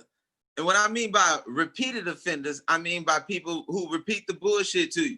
You know what I'm saying? Like, I get what you're saying. We got to be in a spiritual mindset. We have to be able to shake off certain shit, whether it's within relationships, settings. But sometimes you can be disrespected and you might take that and you be like, all right, you know what I'm saying? All praise Allah or all that, you know what I'm saying? Jesus Christ, hallelujah, whatever gets you spiritually in that mindset. But then when it come back, because I know that first time it happened, you can pray all you want about it, but in the back of your mind, you'd be like, I should have knocked that motherfucker out. That's what I'm just as men. Like come on, like I know we all get that moment with somebody riding that truck and they just disrespect you, coach. You know what I'm saying? And they just hey, where's your watermelon at? You know what I'm saying? Just highly disrespect. And you got your kids with you, you got your wife with you, and you just like, hold on. But you got, as a man, you got so much to lose for it all, and we take it. But in the back of our mind, we be like, man, the next motherfucker, and then it could be somebody that give you even half the energy, will stop you. That's what I'm saying. Will stop you from repeated offenders to where you get to that point where you stay in that zen. Because I get you the first time, bro. But when sometimes I knock people out. Sometimes I punch for less, and I'm not even a boxer like y'all. Sometimes I watch.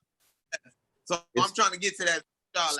So for me, again, I can speak on my own experience. For me, I learned through my failures that it was a time where even if you looked at me wrong, I was swinging, and then I would ask why you looked at me after I done swung. I realized that, and Zoe quoted it earlier from J. Krishnamurti, it's no manner of health to be successful in a sick society. I have to realize society is sick. And so sometimes I have to know when I'm mentally strong enough to go out in society. And so sometimes I refrain from going out because I could be on a warpath and someone could just sneeze wrong and get caught. And other times I could be on a spiritual high where I can just walk past a lot of stuff. But let me say this, that every man has his limit. It's still in you. It don't matter how spiritual high you are. You saw them come out. It doesn't matter. It doesn't matter how spiritually high you are. Every man has his limit.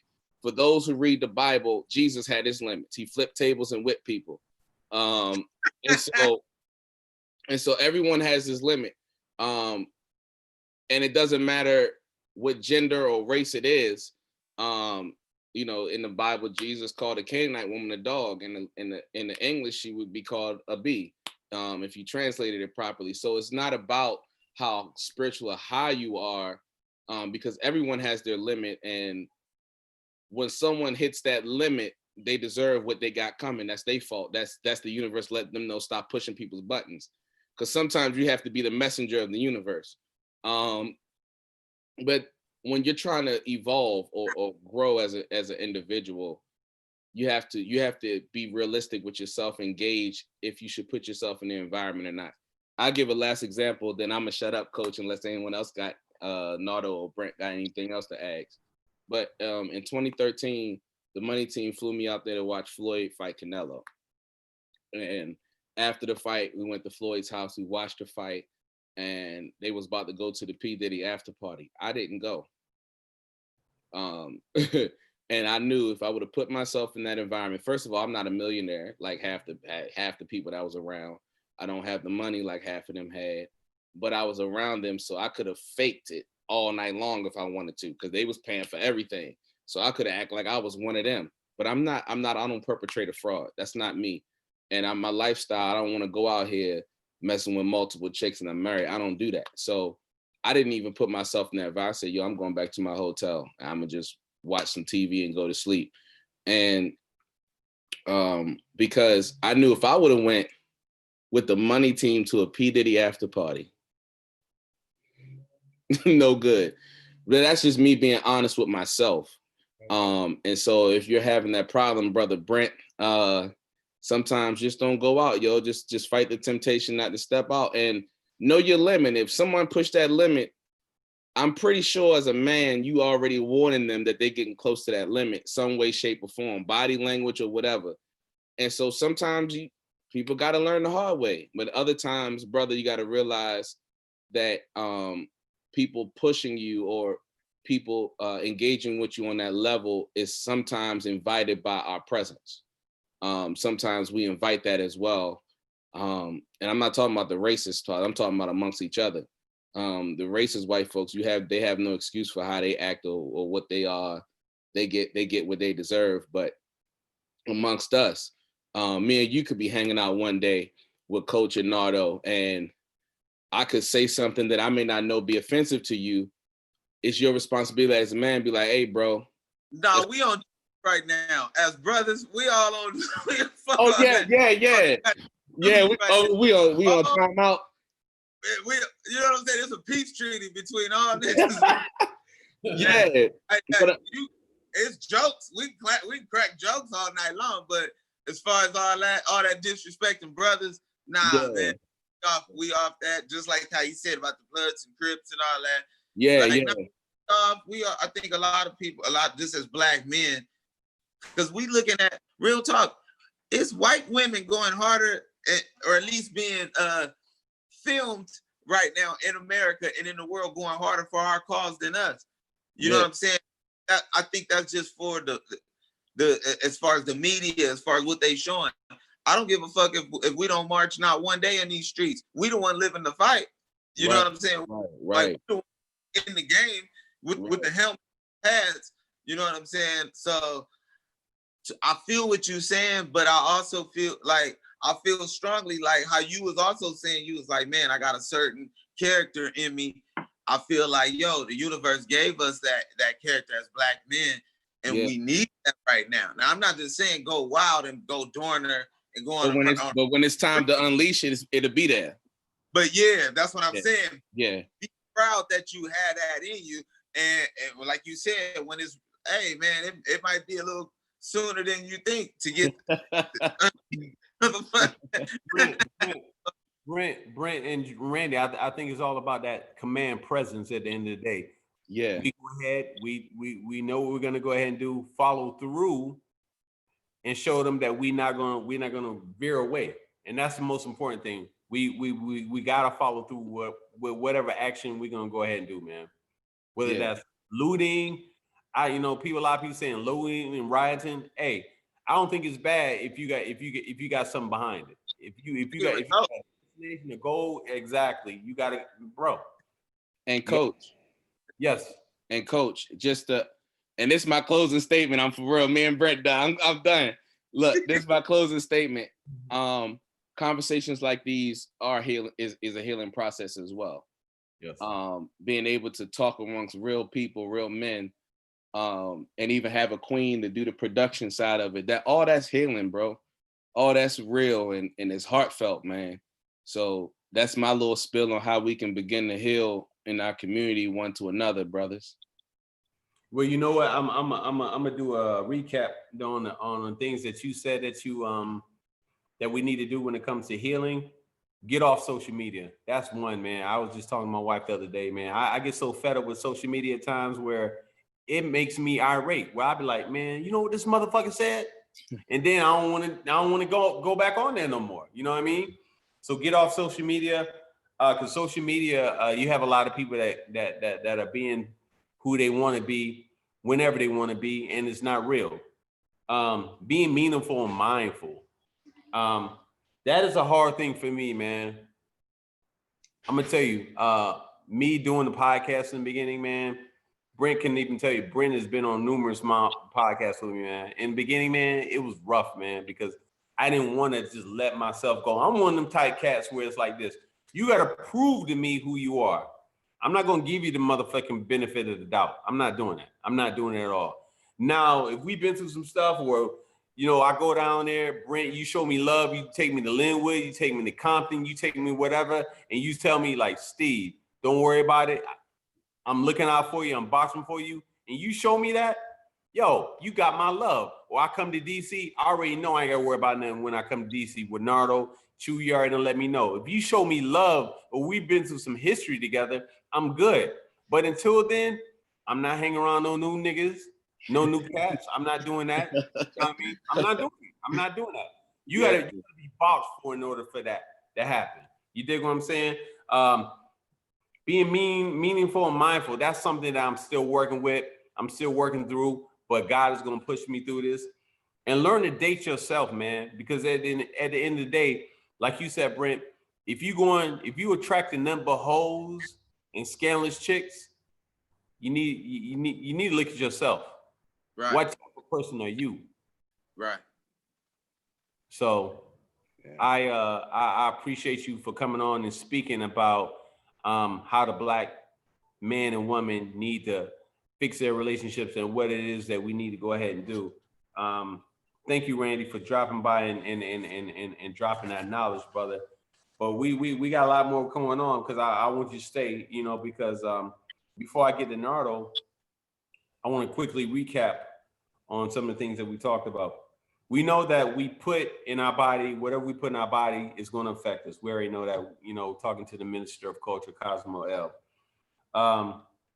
One of the reasons why I earned my master's degree in criminal justice was to be able to protect and serve my community, but also to impact the youth.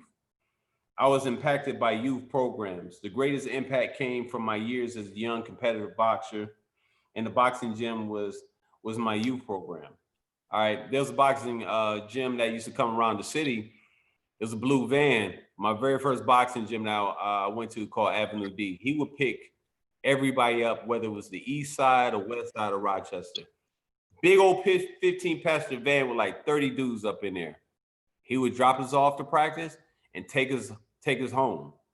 That right there in itself, man, if you got a young man like myself who came from the hood, who didn't have his daddy around, it was just his mama. I tell my wife this all the time. Most of the people that I'm best friends with, we have our daddy in our household. It was strange to see a mother and father together. You know what I'm saying? But then when we came together, we was bonded like glue. So the boxing gym was my youth program, man. At one point, I wanted to be a law enforcement officer. Seeing all that is happening, I'm grateful that I didn't allow that to happen. I'm glad that God closed that door on my life. I was inspired to reach out through my passion through boxing. So Nardo, brother, you're one of the great kings that's coming up. You know, you have a son that's on the way, Epic Sincere. Please let us know how these youth programs helped inspire your life, brother. Thank you, brother. Thanks for the nice introduction. You definitely spoke on a lot of key points. Actually helped me in my trajectory currently. Growing up, had a lot of outside help that wasn't inside my household. I had a lot of individuals that helped me. It was my mentors. It was a youth program I was associated with. It was called Best Men Leadership. I got in that program in junior high school, and I still have brothers that I still connect with to this day. We're talking about nearly 20 years ago. And with that, I had individuals, older guys that I called OGs, you know, and my OGs really, really put me on the path of, you know, on a straight and narrow. Because if I didn't, I would have individuals that try to sway me a different way. With that being said, I made a visual that I like to, you know, give the world to, let them a little something that I created. Let me give you 1 second. Let me see if I can get this up there.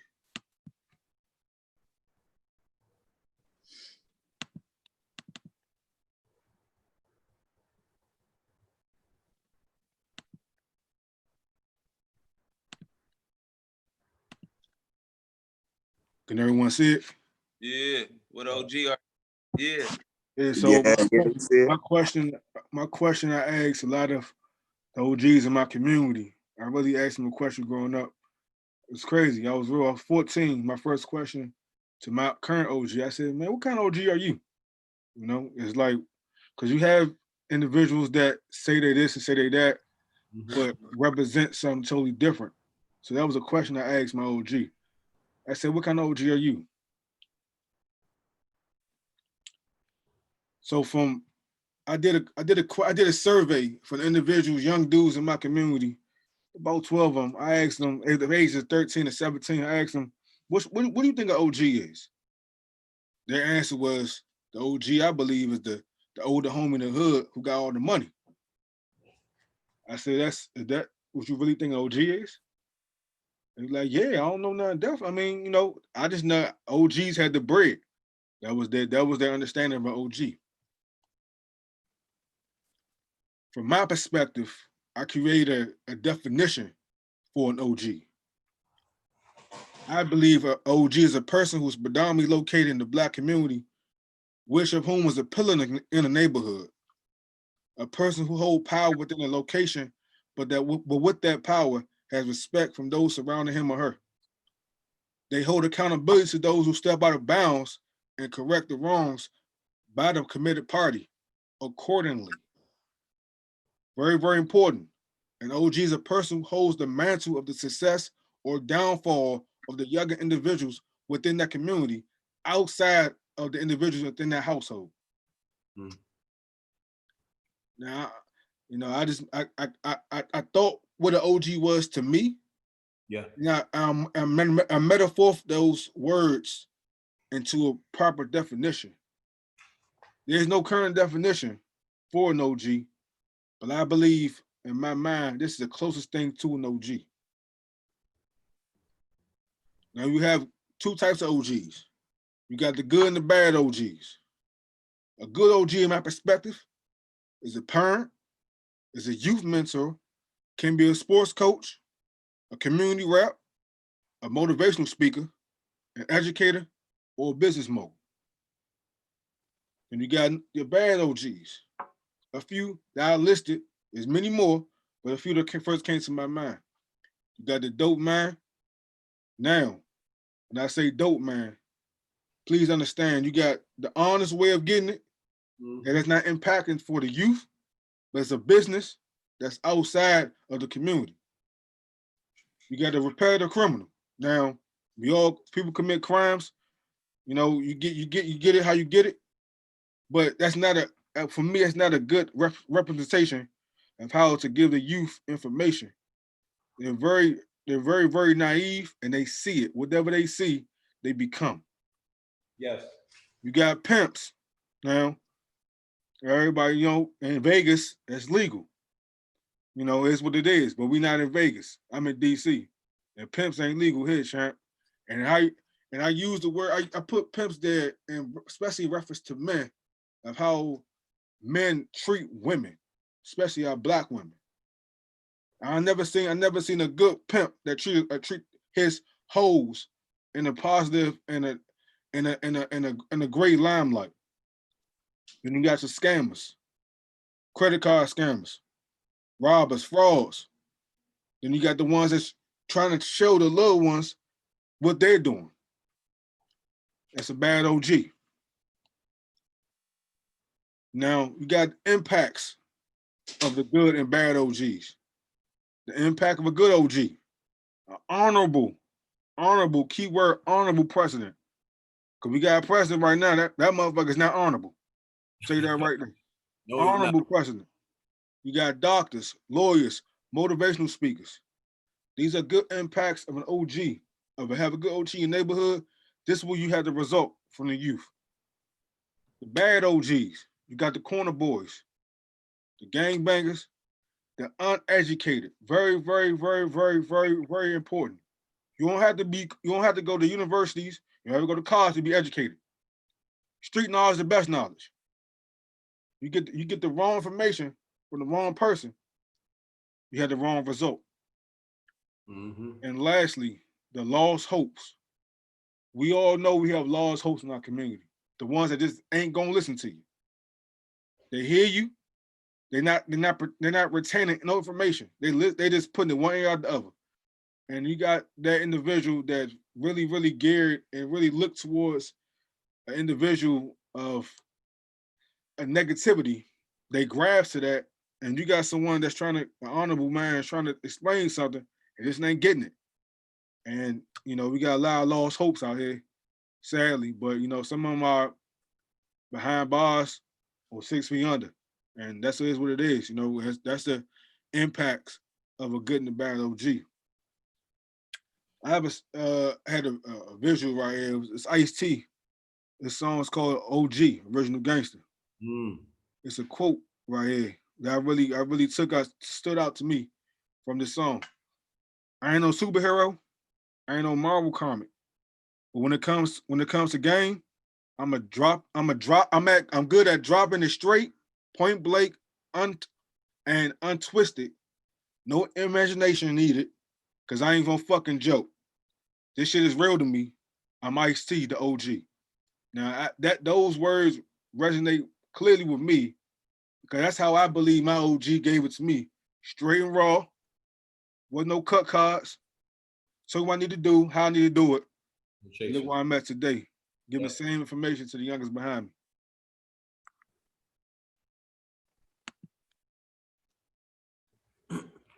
me. No, I want to ask you this. What would a there's nothing perfect, but what would a good structured youth program offer its community?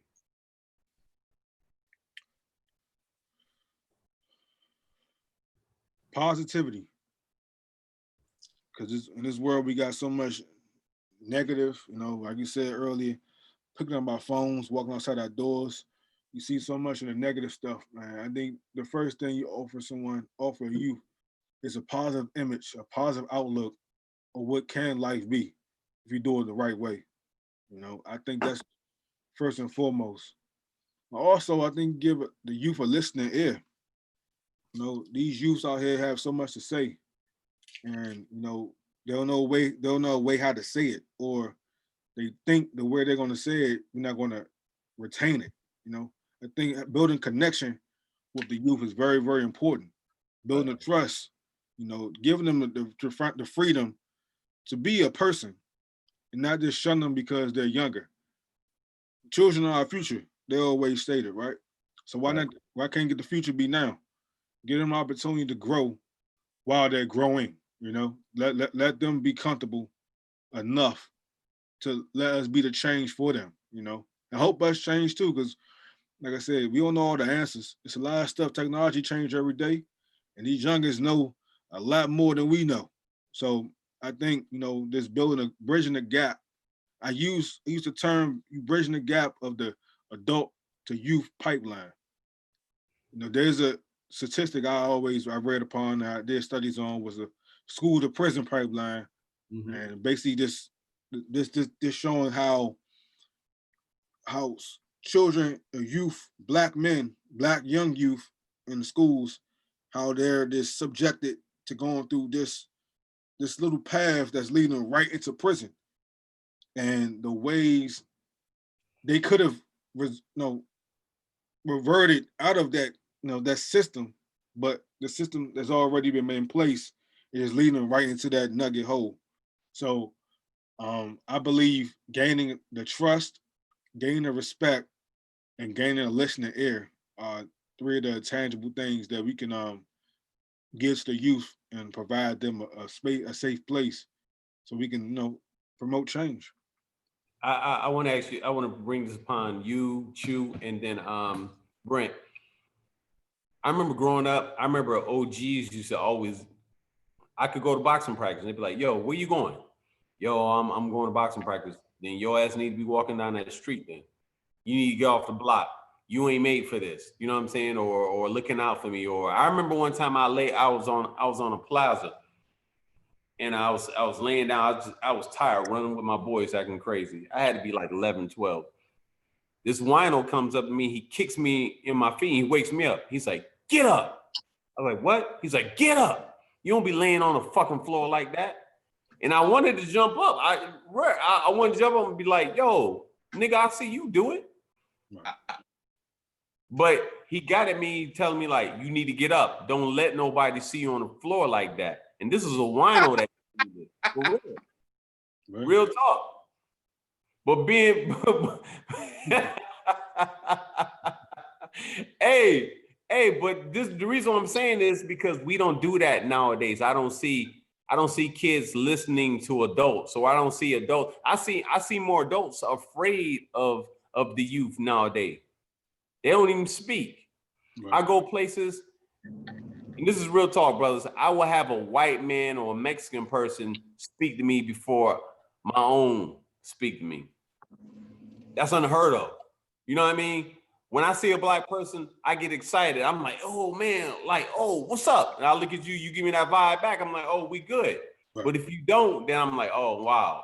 I look at them as another sellout. Right. That's just me personally.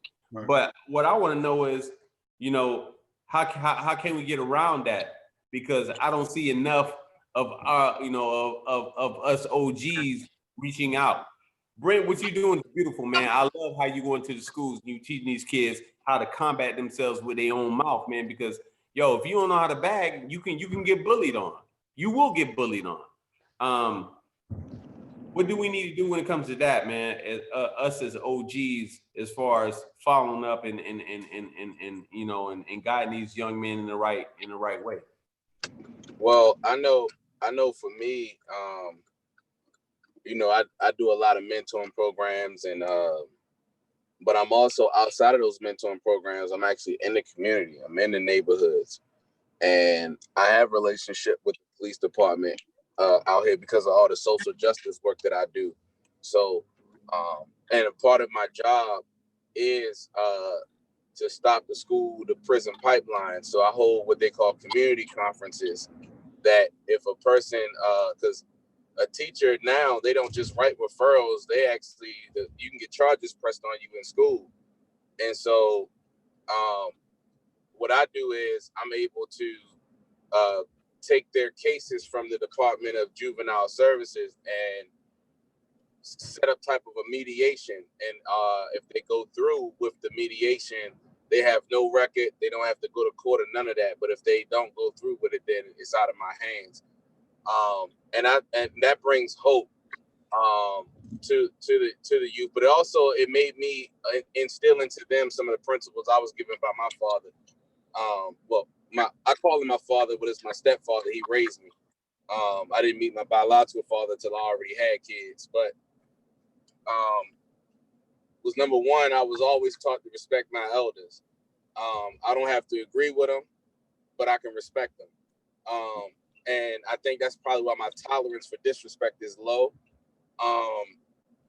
And probably why I'm so fiery at times. But I teach that to them, like, yo, you got to learn how to respect your elders. It doesn't take money out of your pocket to smile and say hi to another brother. And if I'm with them, like sometimes I'll take them shopping or whatever, like grocery shopping, and things like that. And if I'm with them, if they don't speak, I smack them up back of their head. Hey, yo, speak. You know what I mean? And they be like, all right, Mr. Randy, I got you. And they'll speak or whatever. And I realized that even the so-called toughest one, when you show love like that and you teach them principles out of nature and habit, they'll begin to manifest them in their own lives. Some people you're not going to reach, but I feel like for us OGs, man, I feel like we go grab the ones we can, and the ones that don't want it, they just don't want it. You can lead a horse to water, but you can't make it drink. Don't cast your pearls before swine. That kind of stuff. So I would say continue to reach out. And if you don't have a program, get connected to a program that'll get you around more youth, and things like that. I feel like the reason why it's so much anti-bullies and bullying and stuff, programs in school and stuff, is because a lot of these people became soft because they don't know how to bang back. Or they've been taught that taking a butt whipping is the wrong thing to do. So they quick to pick up a gun when they get beat up. I think I might be the last of the generation where if you got your tail beat, you live to see the next day. You just knocked up again. That kind of stuff they demonize because it's a part of our culture, but that was actually it's actually healing for us as well in a sense. So, but that's what I would do as an OG. I reach back in multiple ways that I can. And I have to lower my expectations and realize I'm not going to save everybody, but the ones that I can, I'm going to grab. Brent, you got anything you want to say? You want to add on? Sure, man. That's a deep topic, man, for me. I'm from LA, and Linwood. And when you say OG, that's a real, I get what y'all saying, because really what it is a cultural thing with us. OG, really what it is original gangster, man. It is that gangster nigga who was maybe experienced all those things that you said on the negative end. He in a gang. He probably sold dope. He probably, whooped ass, went to jail, and did all the things that got the negative connotations about it. But what makes him an OG is that they have success at the end of the road, kind of. You got to be a successful person to be an OG. You know what I'm saying? Like, if you just did dope and was in a gang and got old and got your ass whooped and was looking dusty and crusty, ain't nobody really gonna respect you and call you a double OG, a triple OG, or OG like that. You know what I'm saying? Like, to be an OG, it comes with respect about that. So even it's our culture. That dude who came out of jail, you know what I'm saying? Or maybe that dude who was banging, and maybe he still bang. He got a Jerry curl still. But you know what I'm saying? He got a job now. He changed his life around. You know what I'm saying? But it has translated and transitioned and permeated into our culture to just black men who just about they shit. And as they got older, they can kick that shit to younger generation. And what do they say to us? It's one of the ultimate respect when they say, "Oh, what up, OG?" And even if you ain't been in a gang, you just a barber. You know what I'm saying? But you had you know what I'm saying? You might have had this, you might have had that, you might have did this or did that. But the fact that you're successful on the other end, you getting that respect. So that it's that other end of the spectrum, just like Nardo said, that you know what I'm saying, that gets you that term OG. You know what I'm saying? So that's all. I just feel that's really just a term of endearment from our culture. It's something to. I'm glad he acknowledged that, because that's really just something in our culture that, you know what I'm saying, it's like Black History Month all over again. You know, so yeah, man, that's it. Nardo, man, thank you. Thank you for being a positive young Black man, husband, father. We need more young men like yourself, brother, because like you said, the kids are our future, brother, and we gotta bond, we gotta gel behind them. So I thank you. Anybody who's looking forward to following, get in contact with my brother-in-law, you can reach him on Instagram, which is Nardo, NARDO _202. Hustle with the muscle. That's him. That's him right there. Hey, flex, Nardo. Show him the muscle. Show him the muscle. There you go. There you go. Hey, coach. Yo. I just want to say to Nardo that my respect level for the brother just rose even higher. I love the presentation, brother. Yes. I love the presentation, man. I respect that, man. Yeah.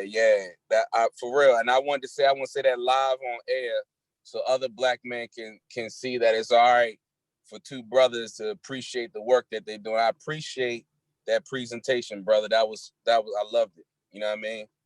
Oh, and I love Brent's way of showing the cultural difference from the East Coast and West Coast and what it meant and all that. Man, it's just beautiful, yo. It's just beautiful. Which one? Okay. All right, brothers. Hey, we also need to bring back the extracurricular programs for our youth in any way that we can. There are so many activities out there that can be prepared by the youth to show them life, support them through their childhood, and even serve as some type of therapy. They say laughter is great for the soul. They say laughter releases positive chemicals in your body that make you feel good. I would agree with that.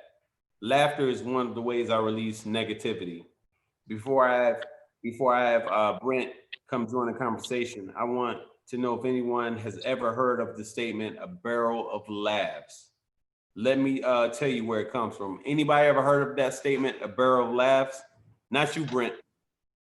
Nardo, Chew, you ever heard that? No, sir. No, I never heard that. All right, well, this gonna knock your wig off, because when I shared it with Brent, he was really bugging.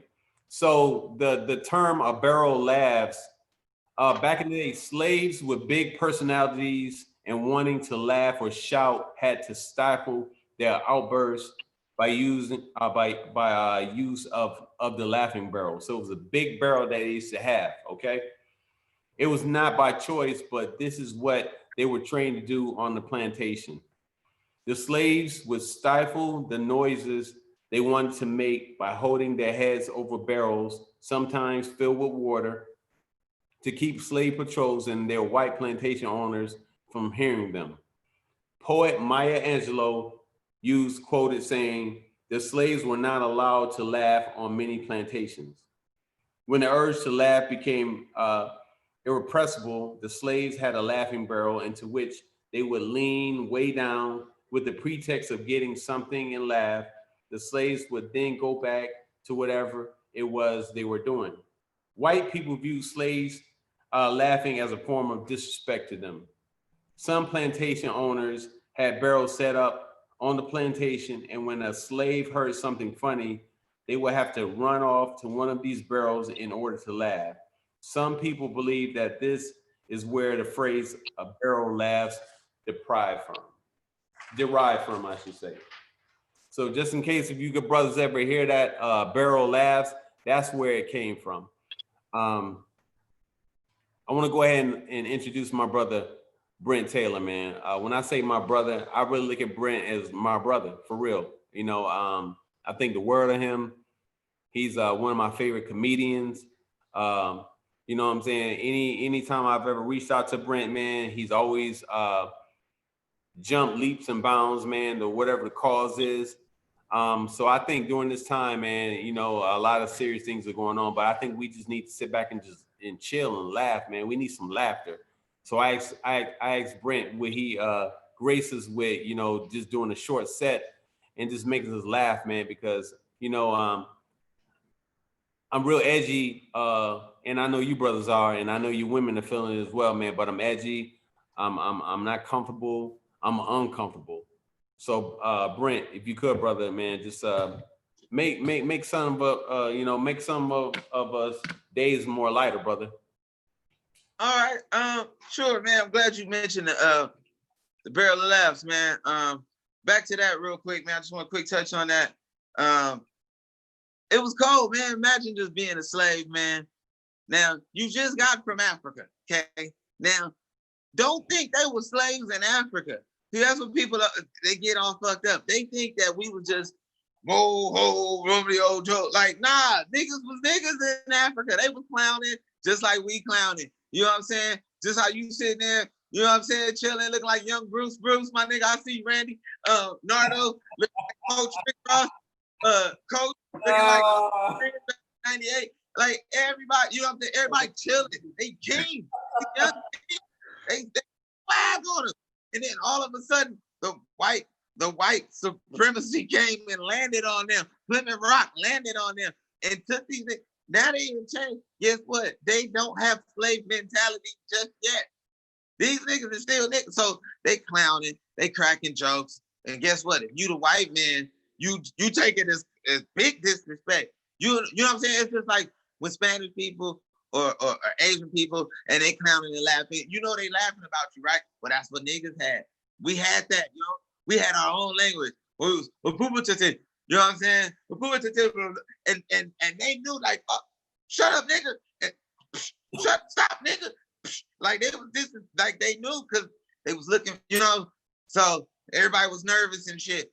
The ass whoopings was getting done. Like you was getting whooped over it. You was getting clowned over it. Sometimes people was getting killed over it. It was a terrible time to be funny. You know what I'm saying? During slavery, you had to trim your comedy. You know what I'm saying? Like, oh shit. But they were smart enough to have this thing where they would literally jump in a barrel because sometimes there'd be water in there and everything. Because shit was still funny, nigga. That's what I'm saying. Just because you was a slave, don't think shit wasn't funny still. You still had like slaves with swag. You had slaves walking around that was cool slaves. You know what I'm saying? Like that was still like they had pride, nigga. You know what I'm saying? They would clown others. Get your fat ass up, nigga. You need to pick some more cotton with your fat ass. You know, like for real, like people were still clowns. Shit was still funny. You know what I'm saying? The white man come around looking corny and shit. They didn't have rhythm back then, even back then. You know what I'm saying? And slave masters didn't have rhythm. So we were still clowning them. You know? So you had to fuck it. They would literally jump in a barrel and laugh, and it'd be water in there sometimes, you know what I'm saying? Or they'd look like they doing something in there, but they'd be in there laughing so hard. So as time progressed, like, cause we was doing that in like the 1600s, 1700s. Remember, you get your ass whooped for laughing. And that's when the funniest shit is, when you're not supposed to laugh. Ain't like, imagine being a kid and you ever had your mama say, man, if y'all don't shut the fuck up, if I get y'all laughing, you don't get your ass whooped. And then you see your brother, somebody doing some shit, and they be the funniest, the slightest shit. You know what I'm saying? Y'all back there trying to hold it in. When you're trying to hold it in, that's when it's funnier, yo. Being in school, when you get in trouble, you know what I'm saying? That's when it's funny. So these slaves, they were still people. You know what I'm saying? That's what people forget. Just because they had slave on their name, it didn't mean that they was like less than human beings. Nah, they were still us, yo. These were, you know, times were just real fucked up at the time. So they were smart enough literally to do that. This is in the 1600s, 1700s, for 200, 300 years. And it wasn't until like the 1900s, man, like 1924 or something like that, that they wrote a book called Barrel, you know, and they mentioned the Barrel of Laughs. But the white man tried to make it seem like to them, it was because they wasn't funny. You know what I'm saying? So it was like, it ain't like it, don't, you know what I'm saying? It wasn't like he was a barrel of laughs. You know what I'm saying? It wasn't like that's a, don't go over there. Like, you know what I'm saying? It wasn't a barrel of laughs, like it was like a negative thing to them. They always do that to niggas. Throughout history, they always throw that, they put the negative on us. George Washington Carver, when I was growing up, they tried to say he didn't invent peanut butter. Bullshit. Well, tell me who did. He invented a gang of shit. He invented about 3,000 things off the peanut butter alone. Yeah. You know, but off the, you know, he had peanut shampoo, peanut condoms, peanut t-shirts, peanut rope. This nigga had peanut weapons. He had made a peanut bat. Whoop your ass. Condoms? Nigga said peanut condoms? What the fuck? Yeah. Yeah. He had the first flavored condoms, huh? He was an inventor. He was an inventor. He was a fucking inventor. But what they forget about this too, not only was George Washington Carver was an inventor, he was a botanist. He was a man of the plant. You feel what I'm saying? He was a man of the plant. And if you dig real deep into it, Henry Ford, the person who invented Ford Motors, you know what I'm saying? What people don't know, when George Washington Carver was a young boy, he was adopted by Henry Ford's family. Oh, that's very great. White family, good old white family. Thank you, Uncle Sally. And they just adopted him into, what a great family. You know what I'm saying? Put him in great schools, had him in all this shit. And George Washington Carver was a genius. He was a genius. They loved this little nigga. But they don't tell you, they loved him so much, they castrated him because they didn't trust him around his daughter. Wow. Right. So that's why you don't get to hear George Carver talk. And if you do hear him talk, high ass voice. He got a real high ass voice. If you ever hear George Washington Carver talk, he got a real high ass voice. Higher than Mike Tyson, high voice. And he don't speak much. He's very soft spoken. It's because they castrated him. Now, him and Henry Ford, they grew up as brothers. They friends. And what is Henry Ford known as? He known as Ford Motors. Got Ford Motors cracking, right? And Ford Motors is cracking not because it's a part of General Motors. No, it's because Ford came out with the best way to production cars. He didn't invent cars, but he invented the production where you could put them out on a mass production. That Model T, you know what I'm saying? It came out bang, bang, bang, bang, bang, bang, bang. Because they used to build them by hand. They used to build, it'd take a minute to get you a car, and demand came in. They wanted that money. It was all about money. So Henry Ford came up with a way to mass produce. And what did he call this mass production? He called it the plant. It's called a plant to this day, where they mass produce cars, called a plant. Where niggas go and they bring their lunchbox and they say, I'm gonna go work for the white man. I'm going to the plant. Work for the plant. I don't need drink. I'm working for the plant. Where did he get it from, fellas?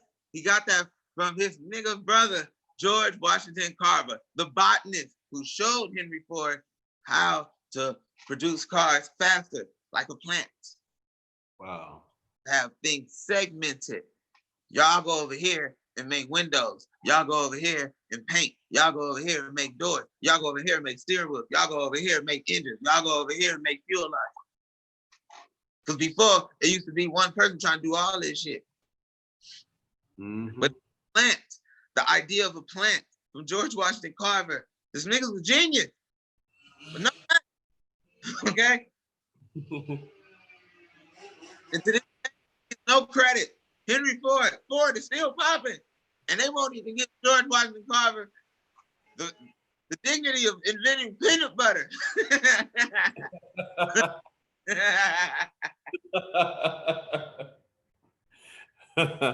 That, my friend, is worth the barrel of laughs.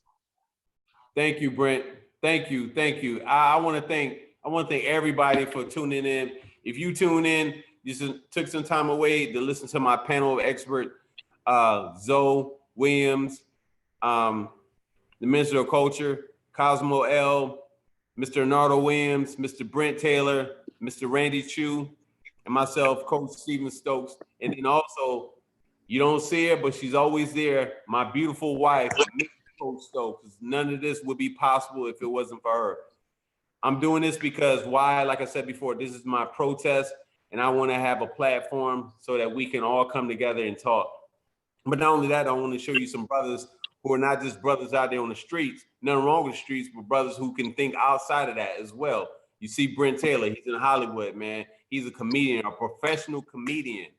If you need to reach out and you want to know how it's like, reach out to this brother. He will respond back to you. Or if you're interested in becoming an activist, reach out to Mr. Randy Chu. He definitely can talk to you, about the things that are paramount. And if you're looking at being a professional or somebody who loves his family, who's a great husband, my brother-in-law, Nardo Williams, man, nobody's better than that.